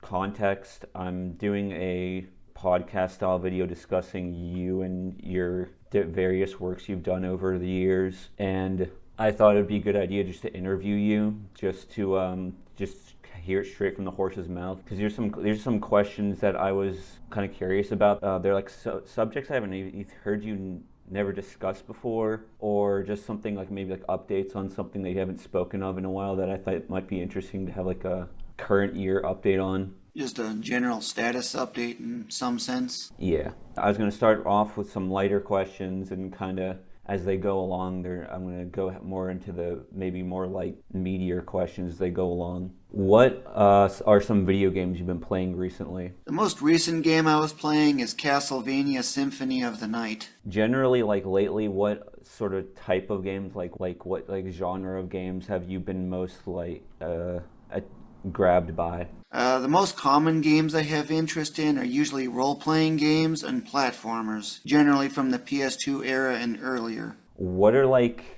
the most like modern games that you have played, and generally like what from what eras of games are you willing to play? Like, because I know you generally play older games from what I've heard, but yeah, so like what's like the newest games you've been getting into? Well, I have a PS3, but I only have 3 games for it. 2 of those games are repeats of like collections of existing games, like PS2 games.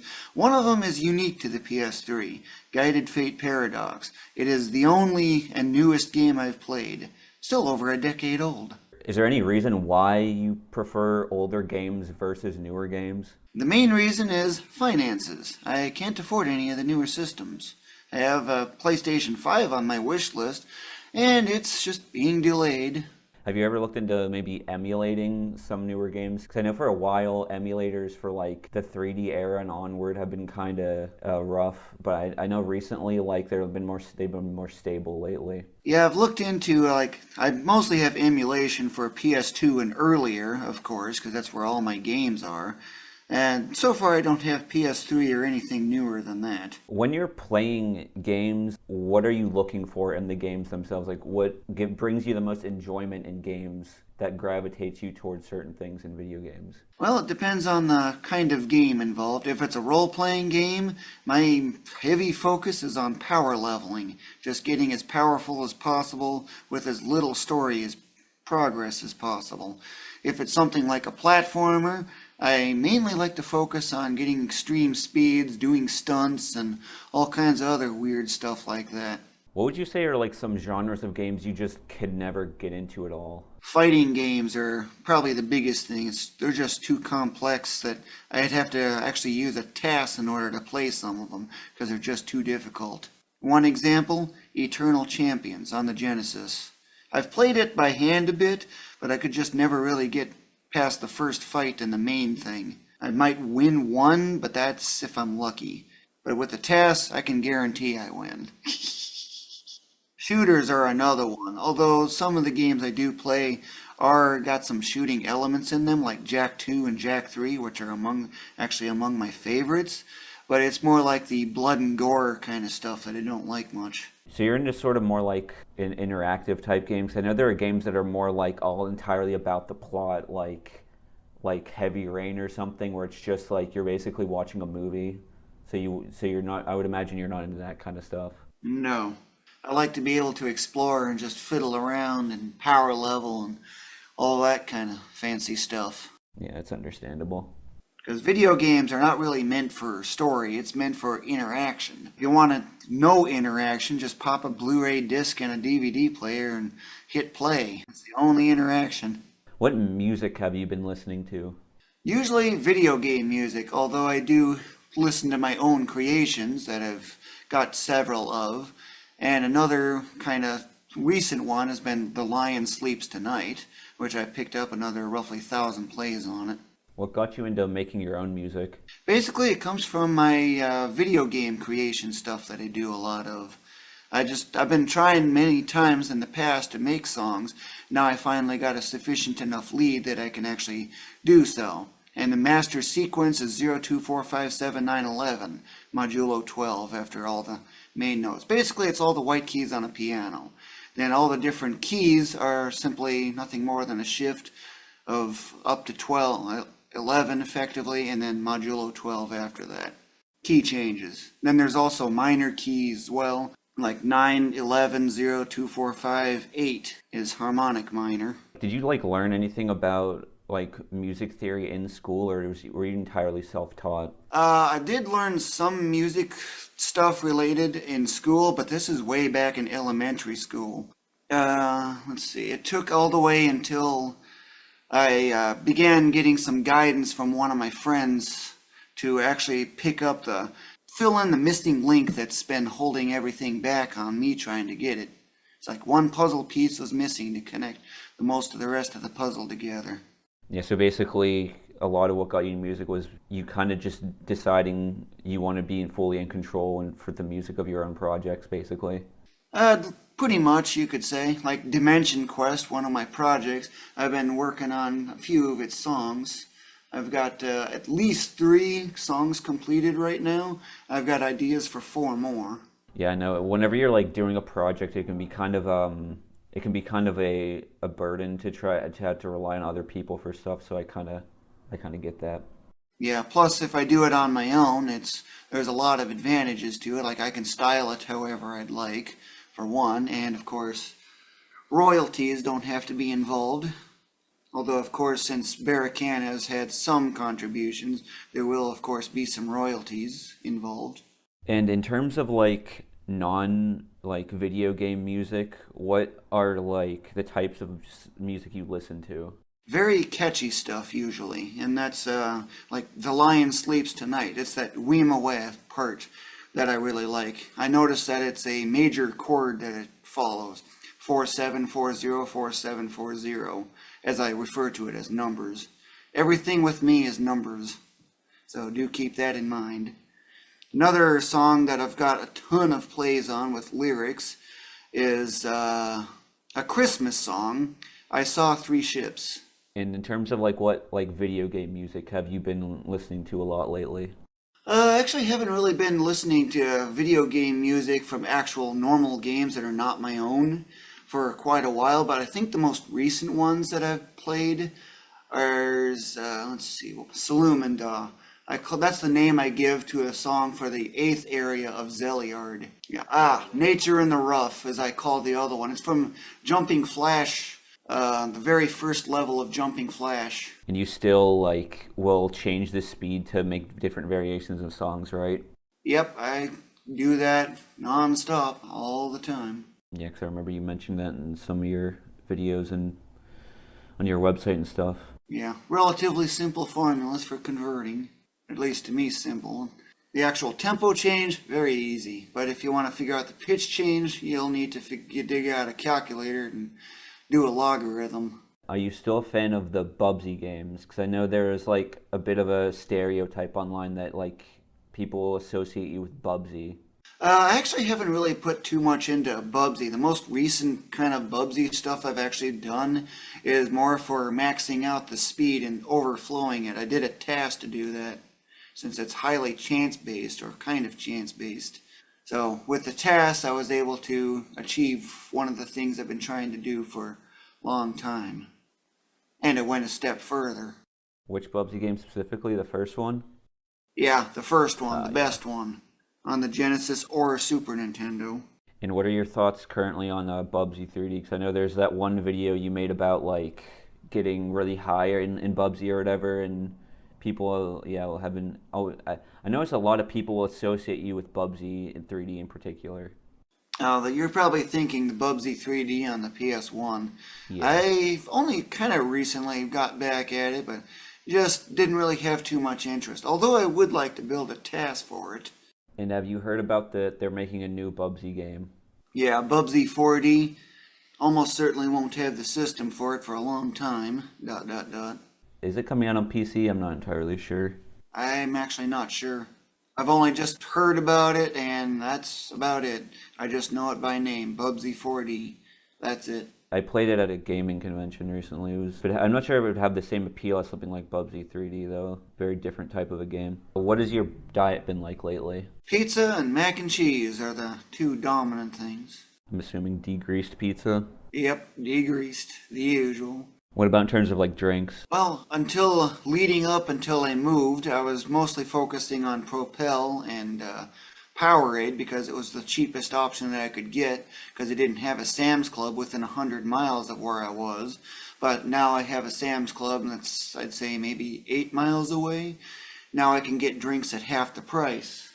And right now it's the Splash Refresher.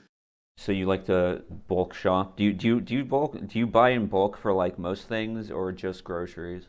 Generally just groceries, because some stuff you just can't really get too easily, like frozen stuff. Because shipping, you can't really ship that kind of stuff too well. But drinks, yeah, you can ship those, but the shipping costs do get expensive. Although Amazon's subscribe and save feature definitely helps immensely a lot with that. The only problem, of course, is, it's still rather expensive compared to going with Sam's Club. Just getting 10 of those drink packs already makes up for the cost of the membership. And that's just 10, let alone an entire year's worth. That's several $100s worth of savings on just that, especially if I can get a discount, like from a sale going on. What type of area do you live in? Do you live in a more rural area, or do you live in a more like suburb? Kind of a city? suburban area. On a scale from 1 to 10, where 1 is like completely middle of nowhere, like middle of the desert, an odd house out there, or maybe out in the middle of the ocean, and 10 is like high skyscrapers, like dead center of city. I'd probably say I'm around a 6, maybe a 7. It's definitely not rural or maybe suburban, but I don't think it's quite that. It's definitely not urban though, because I do have a lot of shops that are actually pretty close to me, some of which I can just walk to. What kind of places do you prefer to live in of the 3 types of places, like suburban, urban, and rural? Suburban is better, because usually urban is just too compact and whatnot, and rural's too remote or too far from everything. And so suburban's a really good split between that, although it's kind of part way from suburban to urban. And you don't drive? Do you drive? Yeah, I got my own car. Okay. What's the favorite place you've lived? Florida. It's where I'm at now. That's good. What do you like about it? Basically, I had a list of 34 reasons for why I needed to move out of North Dakota. And among just the top 3 reasons alone, number 1 is nothing of interest to do. Number 2 is the climate. And number 3 is I wanted my own independence. I guess I'll say number 4 is stale scenery.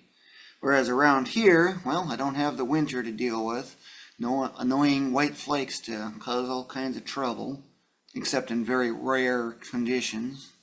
I've got plenty of stuff to do because I'm not in the middle of nowhere like I was before. After all, the nearest Sam's Club and Costco was over 100 miles away from where I was. That's rather excessive. And I'm assuming you also like the abundance of places to swim too. Yeah, I love swimming, but in that area where I was, it seems to be against it in every way. Can't swim in the river that the town is centered around, because they don't allow it. Can't swim in the nearest lake because it's a wildlife refuge, so that's out. The next nearest lake, you're already starting to look at 40, 50 minutes away at that point. And they're not really of decent quality until you get to the big lake, which is already about 70 minutes away. And it's either that or it's swimming pools, which I don't really like for an assortment of reasons. The main one is cost. They're expensive like crazy. I know you mentioned at one point I'm super up to date on all the stuff you've been posting on your blog or whatever, but were you not living in the Pacific Northwest for a while at one point? Yeah, for 13 months I lived in Oregon. Because I live in Oregon too, or I live in Oregon right now, but yeah, I was kind of just curious what your thoughts on the Pacific Northwest were. Well, it's definitely a lot better than middle of nowhere Minot, North Dakota. It's a +4 on my happiness versus Minot, versus Florida being a +6. So there's definitely a considerable difference. And if you could live anywhere, where would you live? I have my sights mostly set on Hawaii, but I also have some interest in Virgin Islands or Guam, or maybe one of those territories. If I can open up the entire world map as opposed to just being domestic, that is where I have a lot of uncertainties with, but Philippines and Japan are up there in my list. And what are the major differences between the places you've lived? As far as... Not so much the living situation, but just in general, the weather or the culture around wherever you were living, I guess. Well, as far as culture goes, that one's probably going to have to be left undefined because I don't really have much knowledge with it. It's not a focus point. As far as weather goes, well, that's that number 2 reason for moving out of North Dakota. Oregon was definitely really good there, just slightly chilly, but not bad. For as far north as it was, I was actually surprised how warm it was. Yeah, the winters are pretty mild here. Yeah, compare that to negative 30 air temps that I had over back in February. Yeah, that's air temps, not counting wind. And what are some places you'd like to visit? I have a long list of places I'd like to visit. Domestically, of course, there are some territories I'd like to check out, of course. I do know I'd like to try to get back to the Northeast again because I have a bunch of friends out there that I didn't really get too much of a chance to meet because I was riddled with a lot of bad luck on one of them. And I got I think, a couple of friends in Washington State that I would like to visit. Virginia, I'd definitely like to visit outside of friends because there's the Jamestown settlement. Then there's the meteor crater area in Arizona I'd like to check out. Passed by it, but since I had time constraints, didn't really have a opportunity to get to do it. And of course, if you open up the world map, you've got things like Egypt for the pyramids, you got Japan for all the samurai and electronics and robots and stuff. The list can just go on for a while. Australia is high on my list because of the Great Barrier Reef, although by the time I finally get into international travel, it may not be there anymore. Because I know you mentioned that you really like warmer climates. Have you ever really visited a desert before?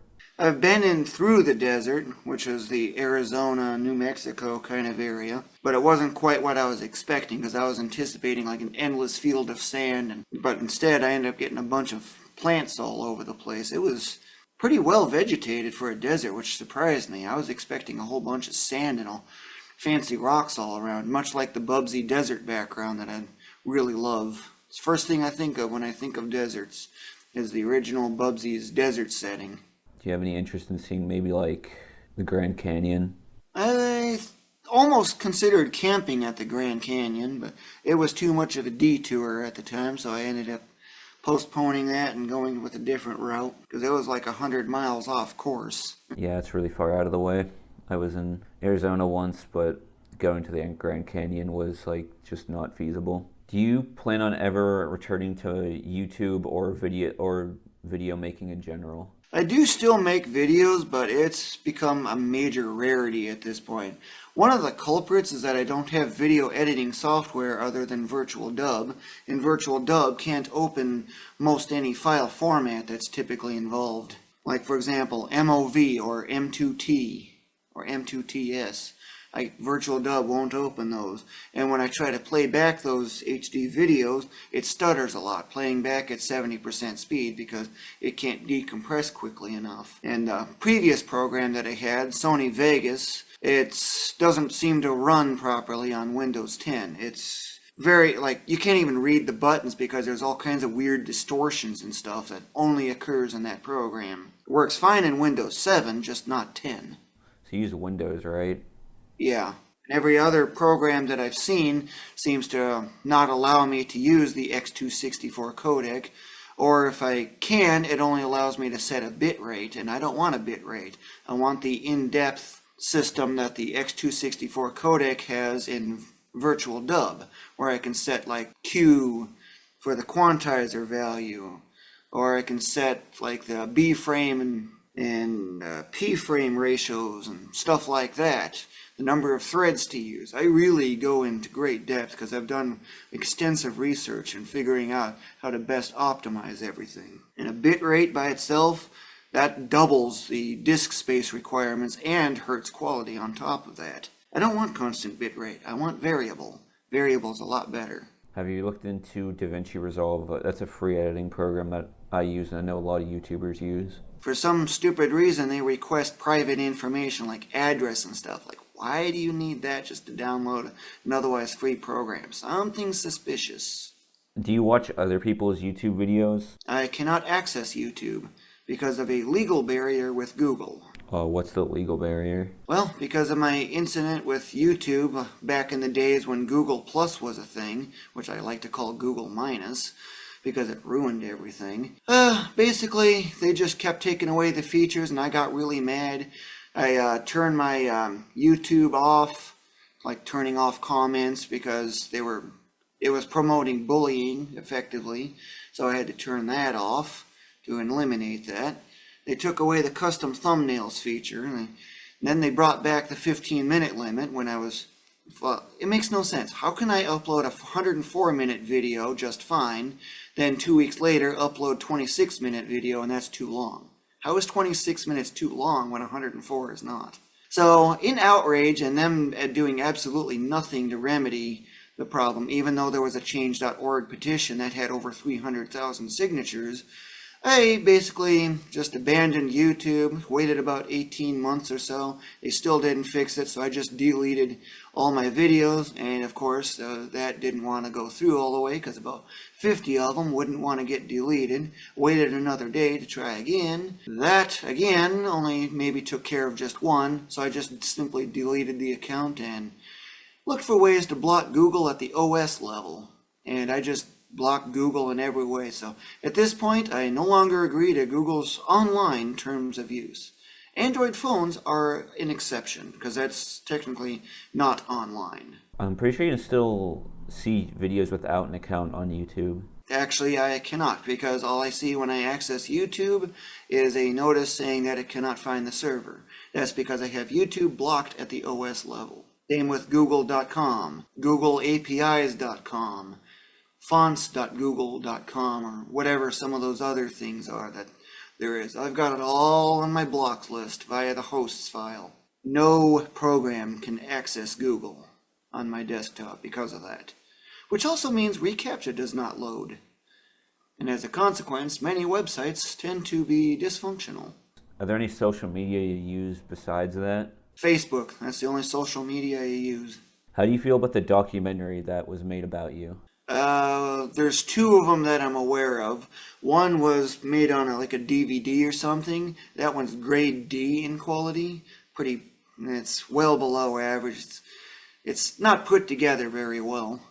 And the other one I have not actually seen because it was posted only on YouTube, and of course that's after the YouTube blockage, thus no access. I've never heard of this DVD documentary. What's it called? It's called The Platform Master. I think that's the same as the one on YouTube. Well, there's another one. I think it's by Atrocity Guide or something like that. I don't remember the exact name. Oh, okay, I see. So you didn't care for the Platform Master documentary? Yeah, the DVD one, it's pretty bad. The other one, undefined, no data. Can't make a judgment. What do you not like about Platform Master? Oh, the DVD one? Yeah. It's just simply put together in a very poor manner. Very poor quality in how it's... I've seen tons of documentaries, and it's nowhere near like what I typically see with those documentaries. Like The Universe, for example. That's one thing, documentary series I frequently watched. Understandable, because it seemed like it had a shoestring budget. And there was two different cuts of it. There was the version with the flood footage and one that was just about you. Did you only see the version with the flood footage? Yeah, I only saw the one that had the flood footage integrated in. The one that was just you they never finished the edit on it, so I don't really think you're missing out. But it was pretty much the same sort of thing as the one with the flood. Yeah, it's just a simple delete frames and stuff like that, and that's about it. What was the process of filming that documentary like? There was a team of 3 involved. One handled the camera, another handled audio, and the other one is kind of like a lead or something, but I don't remember exactly the specifics. But overall, the recording process itself, yeah, that was pretty good. It's just that the way it was finally put together, it needed a lot of work. You just didn't like how it was edited? Yeah. What are some creative mediums that you haven't tried out or haven't explored much that you would like to work with more? I'm not sure what you mean. Because you've done writing, you've done music, you've done art, you've drawn art. Is there any other creative outlets that you haven't really tried out that if you had more time, you would like to try them? Not that I really know of. There are some, of course, shelves I'd like to build and stuff. Need tools and funds for it. I've done story writing, I've done programming, I've done just about everything that needs for video games. But I guess that's really about it. I don't really have anything else that I know of. I've got strong photography knowledge. I've got a DSLR camera and I'm very skilled with it. When did you start to get into photography? That was more than a decade ago.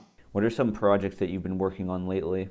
Currently, Barricana is my primary project, for which that one's getting pretty close to a first alpha. Every now and then I also make some focus on Dimension Quest, which is about time travel and time's second dimension. It's always the present day, but it's alternate versions of the present day. Dimension Quest is like a much bigger scale, more complex project, but also should be relatively quick to make because of the way the design is. I've actually already wrote the story for it, and I've composed 3 songs for it. Barricana, on the other hand, is a different one.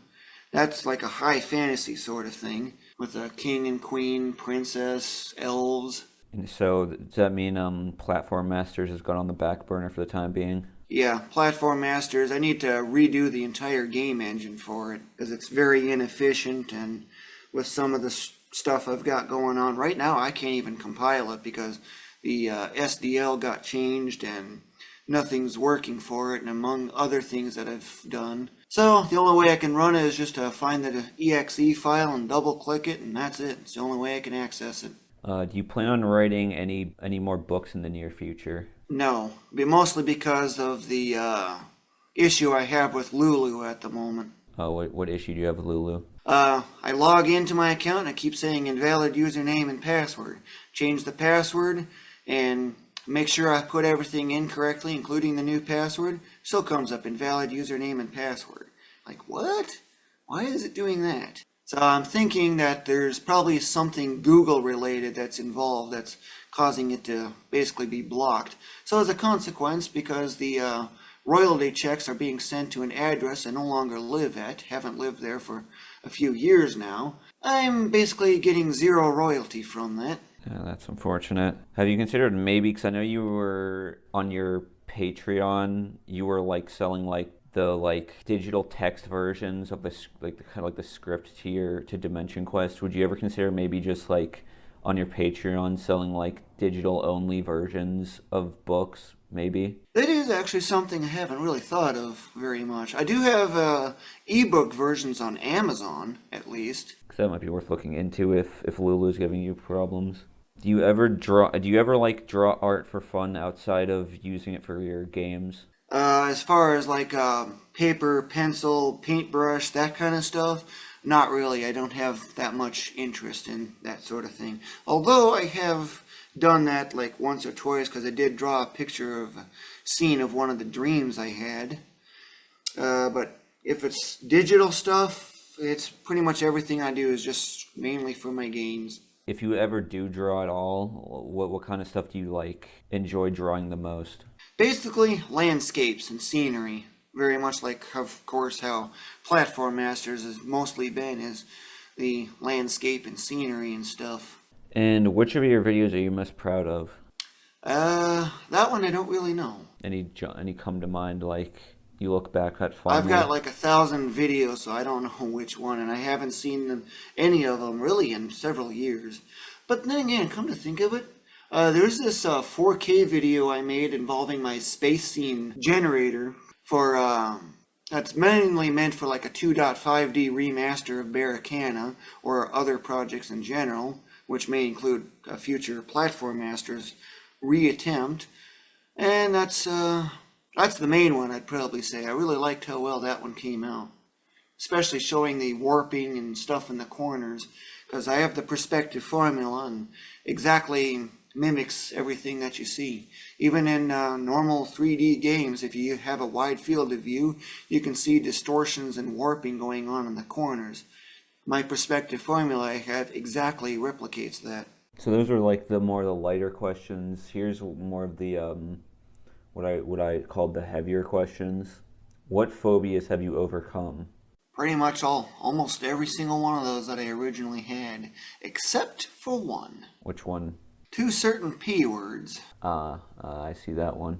So you overcame the mirror thing? Yep, I actually use mirrors now. Oh, that's good to hear. What would that phobia stem from with the mirrors? Like, what did you think was going to happen if you looked in a mirror before? I don't actually remember the specifics on it. As far as I know, I think I felt threatened because I saw something there that was copying me, but I probably didn't really fully understand it or something. And of course, now, me being all science-minded and whatnot, yeah, it's like, why? It just took some weird thinking to finally actually get it to stop happening. I know you said you overcame like pretty much almost all of them.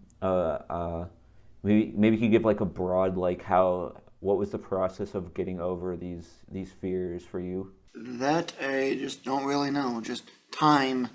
Just get rid of the negative effects that they basically come like gradually get it in, and that's basically, as far as I know, how it happened. Because if I recall, there's a part in Secret in the Basement, that book, one of the books you wrote, where there's a character who is like afraid of the water, and you sort of like show them slowly kind of get over their phobia of the water.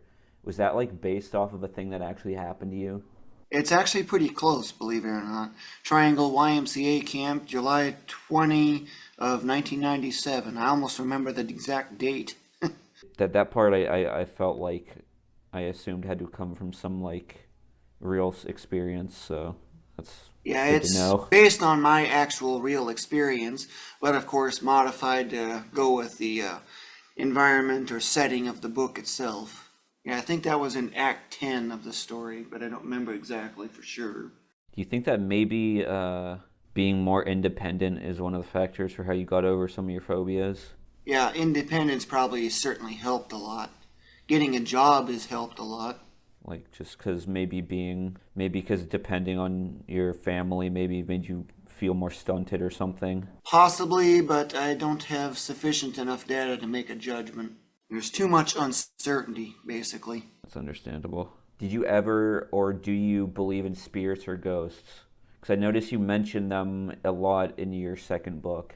Can you clarify? Like, just any kind of spiritual, like... Because I know you mentioned a lot, like, something about, like, demons possessing a character and stuff in the Secret in the Basement. I was kind of interested to, like, what brought about that interest in you to want to put it in the book. Because I was wondering if maybe there was a level of, like, real-life belief, or if you just thought of it purely as a fictitious thing to put in the book. Well, it's a combination of several things. Like, for example, one thing I know is that I've been watched a lot of A Haunting, a TV series that I've seen some of the episodes more than a dozen times, so I knew them very well. It's a common theme in a lot of video games. Even Barricana's got like a haunted sort of theme. That's Terran Crypt. Area Index 2. Harina Plains is Index 0. Enemy base level is 12. Yeah, it's just a common theme. And of course, I have encountered some strange things that I'm not quite able to explain. Like there's one incident where I got a sudden gust of wind coming from the closet and couldn't figure out what the source of it could have been. It made no sense. But other than that, that's really about the only thing I've actually encountered. But you personally didn't ever really have like a strong belief in like the supernatural personally? Not sure. What are your plans for the future? Like future projects, future goals, etc.? Basically, the big one I want is to get Barricana finished and released. It's really close to first alpha right now. The main thing I need to do is just get the combat system implemented in, the enemies and whatnot. And I also have Dimension Quest that's been seeing a lot of progress as well. But Dimension Quest is really early design stage. Even I can't play it because there's no engine for it right now. Are there any like real life major goals that you would like, that you have in mind? Well, recently I just bought a house, so of course now I have a mortgage and stuff to have to deal with. But other than that, like 5 years out or something, I'm planning on maybe moving to Hawaii or maybe one of the more tropical territories like Virgin Islands or Guam, or I'd have to look at the what all the different territories are and where they're at. What was it like being a homeowner after, you know, for the first time? It's still too early to really say at the moment because I've only been here for barely a week. Was there a lot of paperwork, I assume? There was definitely a lot of paperwork, that's for sure. All that signing at the end leading up to ultimately getting the keys. And then, of course, when I came here and saw some area things I didn't like the looks of, like, for example, the bathtub and shower area, where the temperature control knob is and the tub spout is, there was no caulk around any of that, so I applied caulk to that to seal that up. That's one example of a fix that I found and made.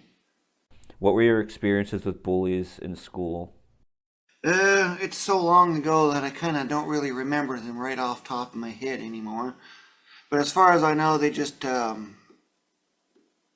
said all kinds of not so nice things or things like that. I just don't remember the specifics. Is the writing of the bullies in The Secret in the Basement at all based off of real experiences you had? Because I know there's a huge part of it is like I can't remember off the top of my head. Yeah, I remember the character named James. He was one of those that starts out as a bully. Yeah, but were those characters, the way they talk and act, were they based off real experiences with people in school? No, that one's actually completely made up. Generally, when you're writing, like, what would you say, like with your books, would you say, do you just pull from your real life, and how much would you generally say you just kind of make up off the top of your head, kind of?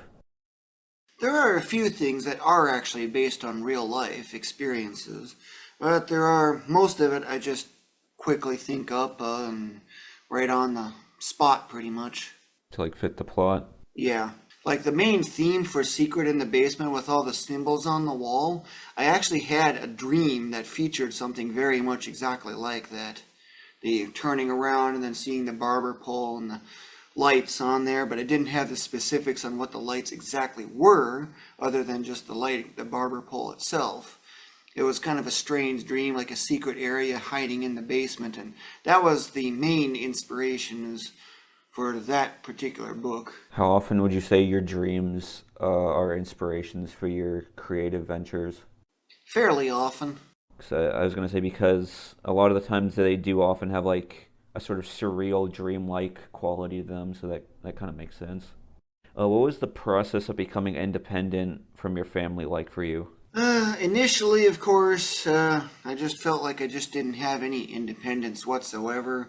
It's like I even got yelled at just trying to speak to a neighbor that was right next to the door, and it's a neighbor that everyone in my family knew very well, got along with very well, close friends in a way, you could say. But when I finally got my job and got my own car so I can actually get to my job more regularly and rack up overtime, that's when I was starting to get my first signs of independence. But it was ultimately when I finally moved to Florida that for my first time, that's when I really got to experience full independence. How, like, would you say it took a while for you to like fully transition, or was it just pretty fast? It actually went fairly fast, because once I got rid of the barriers and whatnot, it was like, hey, everything's all wide open now. Like, what's this over here? What's past that hill? I could answer those questions finally for my first time. Yeah, it's good. Good that you were able to spread your wings and go out and do whatever you want in the world.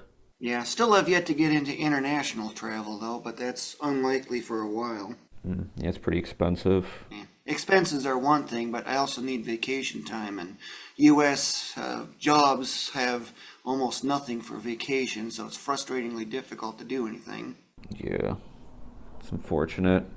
How do you feel about like your work in general, like the jobs you've been having? Well, so far I've really only worked in retail. It's the only thing I've known. So as a consequence, I'm very retail savvy. worked retail for over 5 years. I'm trying to get into a management role, like a department supervisor. You entry level stuff, not the upper management, like salaried, for example. That's not in my focus at this point. I'm just after trying to get entry level at minimum. But zero management experience, that's kind of hurting my ability or odds. Would you say you have any interest in getting a more maybe like technical job? Because you seem to have a lot of experience with computers and with programming and stuff. That I feel like those skills could be put to more to use, I suppose, with your job. The main issue I have with those kinds of jobs is mostly because either it's like remote stuff, which means Google barrier gets in the way, for one. A lot of it I see tends to require certifications and stuff like that, which I refuse to pay for because, well, it's the business wanting it, so the business pays for it. And as a consequence, I just don't seem to find anything. They all seem to want certifications or college, which college is a scam if you think about it at a really deeper level. Part of the reason I'm financially stable is because I haven't bothered with college. Like in general, what is your relationship with like secondary education like? Because I know a lot of people will like kind of push it on you and be like, oh, you have to go to college, you have to go to college. Like what's your what's your like overall thoughts on that? Well, I basically just ignore them for the most part because I see the system as more or less amounts to a scam in disguise. What has your relationship with your family been like? Mostly okay here and there. It's just that odds and ends here and there I just don't really like very much. And it creates a lot of tensions and stuff like that, annoyances. And reason number 5 for why I moved out is family incompatibility. I know you were like living with your sister for a while, right? Yeah, that was more than a decade ago. Do you still have no interest in romance? Still zero interest. The only way I'd even accept marriage is if it gets me secondary citizenship in another country of interest. That's the only way I would have any interest in marriage. Have you always never had any interest in romance or? Yep, pretty much. Zero interest in that sort of stuff. Very boring. If video games didn't exist, what would you do with your free time? That one's probably going to be a lot more difficult. I'd probably go swimming a lot more regularly. Maybe take up hiking, but I'd need to go to the mountains for the best results on that. So you mostly just do stuff outside? Yeah, because I wouldn't have much of a need for a computer if it wasn't for video games. Do you ever watch really TV or movies at all? Most of the TV that I did watch was just scientific documentaries or the news and weather. But movies, you can go back decades and hardly have anything. Like the most recent movie I watched is Wreck-It Ralph when I was in the living in Oregon. I've seen parts and pieces of quite a few other movies like Moana. Before that, The Langoliers is the last movie I watched, which is inspiration behind the Legend of the 10 Elemental Masters. Is there any like reason in particular you're not really interested in movies? Rather boring for the most part, and stories just usually aren't my thing. So you just prefer when stories are interactive, basically? Yeah, like the occasional time when I do plug in like Final Fantasy VIII or something to actually advance the story to the point where I get the Ragnarok, and then I can stat max from there. I know you were saying at one point you don't really like media that like has more adult content. Do you think that's still the case? Very much so, for the most part. What about adult content do you not like? I don't know how to explain it. What are your dream jobs? Basically, my dream job would be something involved being in and around the water, for the most part. Maybe travel photographer is another thing I've considered, where I travel to various areas and take photos of stuff to post in like a travel magazine or something like that. I don't think such a job exists, though. But there are plenty of jobs where I can be working in and around the water, like a marina. That's on my list. Maybe you've considered maybe like I guess that would be called like a forest ranger or something, like being out in the wilderness or something like that. But I guess that wouldn't exactly be having to do with water. Yeah, tour guide is also kind of one of those things. Working at a science museum would really be interesting, because I have a lot of interest in science. I subscribe to 3 science magazines. So those are basically all the broad questions. I had a few like book specific questions. What are your overall thoughts on The Legend of the Ten Elemental Masters and The Secret in the Basement in current, like your current day? More or less, I haven't really even gone through those books in several years now, so I almost kind of don't remember too much about them, all the more finer detailed. I just know them more on a broad scale. I do also know that Secret in the Basement is 10 times better than that of Legend of the Ten Elemental Masters. From what you can remember, why do you think the second book is better than the first book? Well, generally, the character growth and the exploration and stuff like that, that 10 Elemental Masters is just cast teleport and you're already there. Or you got an overly powerful spell that can destroy just about anything, which is actually concepts that carry into my main games as well, except with different names for the spells. Like the ultimate spell is now actually, we've got a name that's 9 letters and starts with an A, ends with an A. And it's a play on what it involves. Why did you write your books in a script format? The use of quotes, if I remember, was one of the more trickier parts to deal with. And with the way video games are, the how they display the text boxes and stuff like that, I felt like script form was actually a faster way to get the flow of a story going. Faster, easier, better organized. And if you ever did start writing again in the future, would you consider writing in a more traditional format, or are you going to stick with a script format?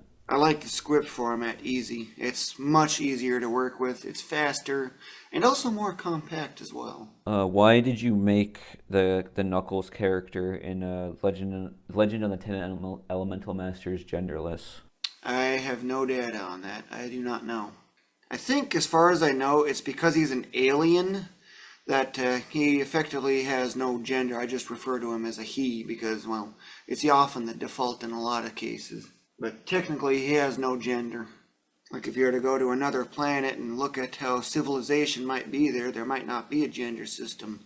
Or life forms might have 5 genders. You never know about aliens.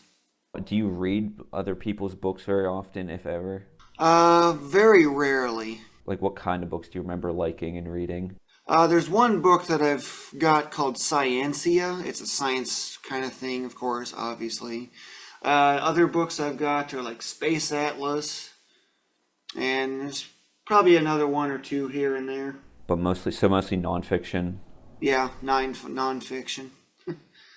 Science, that's my favorite, especially astronomy and physics. I guess this would be a good final question. Hopefully it's not too... It's a little similar to a previous question, but I think it's a good final question. What's a major goal you want to achieve while you're still alive? I want to really complete and release a major game project. Dimension Quest is probably the biggest thing I've got going. Close second might be, of course, finishing up Barricana, but I kind of almost don't really count that one very much because it's like much smaller scale. Dimension Quest is almost like my dream game pretty much in almost every way. It's nice doing the interview. I appreciate you doing it with me. I've been a fan for a while. I remember first finding out about you like as far back as like 2008 when you made that Bubsy 3D video, and I think I remember the Bubsy 3D video you did, and there's like the Secrets in Spyro 2 video you did. Yeah, the 50 Oddities in Spyro 2. Yeah, that was a big classic. It was a little nerve-wracking to obviously interview you because I've been reading your books, watching videos you've been making. Hopefully the questions were adequate. It's kind of my first time doing an interview like this, really like one-on-one with someone. So I really appreciate you taking the time to do this interview, and I look forward to whatever stuff you got on the back burner, whatever projects you got going on, and I just hope you have a good rest of your day. Well, you as well. Make sure to keep those good smiles going. It's the best tool in the toolbox, Hey, I'm just adding a quick addendum to this interview. Ulillillia responded to me in text form and added a quick answer to a question he proposed. The question he answered was, what activity do you have on your life's wish list? His answer was experiencing swimming in the open ocean where the water has extreme clarity. This requires being in an area that is both extremely deep, at least 1,000 feet deep, and far enough from shore where all turbulence doesn't bring in sand, like 20 or more miles out. All right, back to the video. So what did you think of the interview, Mr. ChippedGoat? I really liked I thought the interview was a really fascinating listen to. As again, I expected him to be really evasive, like, I don't really want to answer that question. Non-answers, but he went into depth about a lot of the stuff that, like, he was with. It's been like a day since I listened to it. It's not really fresh in my memory. It's very nice. Yeah, I'm just gonna wrap it up here. This epic episode of Autism Squeaks. I'll just like do my bookend, say my overall thoughts. I'm really deeply inspired by Ullillillia, like as a person. I've been following him on his journey through life, and I just find like his like character arc he's gone through very inspiring. Cause this is just a guy that it's just a guy that has had a lot of like sort of mental things holding him back, but he never really let that make him become cynical or like pessimistic or use that as an excuse. He still like goes out and he lives life and he does like the things he wants to do, which I think that's the main thing I find very inspirational about him as a person. Even if I don't like love everything about all the stuff he makes, like I'm not super interested in his games, I really do want him to finish his games because I just want him to express himself, and I just want him to do the things he wants to do, because he's clearly passionate about making games. He's clearly passionate about video games in general, even if I'm not. According to him, he doesn't really want to make any books anymore, which is a bit of a shame. I hope one day he does return to maybe writing, maybe even if it's in short story format, or anything like that. I'm interested in whatever he has. I'm interested in whatever he plans on making, because I find that he's just very endearing. I find that he has a very interesting way of viewing the world. He's just a one-of-a-kind guy, and he just seems very like nice and genuine, and it's kind of hard to find with people on the internet, because a lot of people are so just like cynical or fake, and they're in it for financial gain. He just seems like a guy that just genuinely wants to express himself and just put his ideas out there, and I think that's really cool. I apparently like working like a dead-end retail job, right? He's working like a dead-end retail job, and I just wish that like, if there's any creator out there who needs like $1 bazillion, needs like a duplication glitch to sell items to people to get infinite money, it should be this guy. That way he can fund his incredible vision and not have to work and spend all his time on making content, because that would be awesome. It's just the state of the world. It's kind of really hard to be an independent artist. It would be nice if one day he could just fully live off Patreon. I don't think that's feasible with just the way how expensive shit's getting now, unfortunately. And like what he said in the interview with like all that stuff, like all those like hurdles he has with Google and stuff, and it's unfortunate that he can't get like a better job that more uses his skills better. It's unfortunate. It's a tragic fate for a lot of artists where they have like art skills, but they can't really use it for like anything, so they have to do fucking wagey work. They gotta do wagey work. As a fellow wagey, I can empathize, but yeah, that's just kind of how it is on this bitch of an earth, unfortunately. So what are your final thoughts on Ullillillia? Great guy, very interesting guy. His books, definitely not for me. I don't think I could really stomach reading that kind of story, because it's written like an RPG, right? You're supposed to play RPGs. You're not really supposed to read them. And like, it doesn't really sound like it has like super endearing or engaging characters, which is something really big for me. So the books aren't really for me, but I'm glad they exist, and I'm glad Ullillillia made them, because yeah, it's cool art. It's cool it exists, but not really for me. I'm more interested in his level 100 challenges, where he gets to hilariously high levels and making Bubsy shit. That's the stuff I like. But yeah, That's reasonable. Tune in next time for whenever we talk about next. I don't know, fucking something.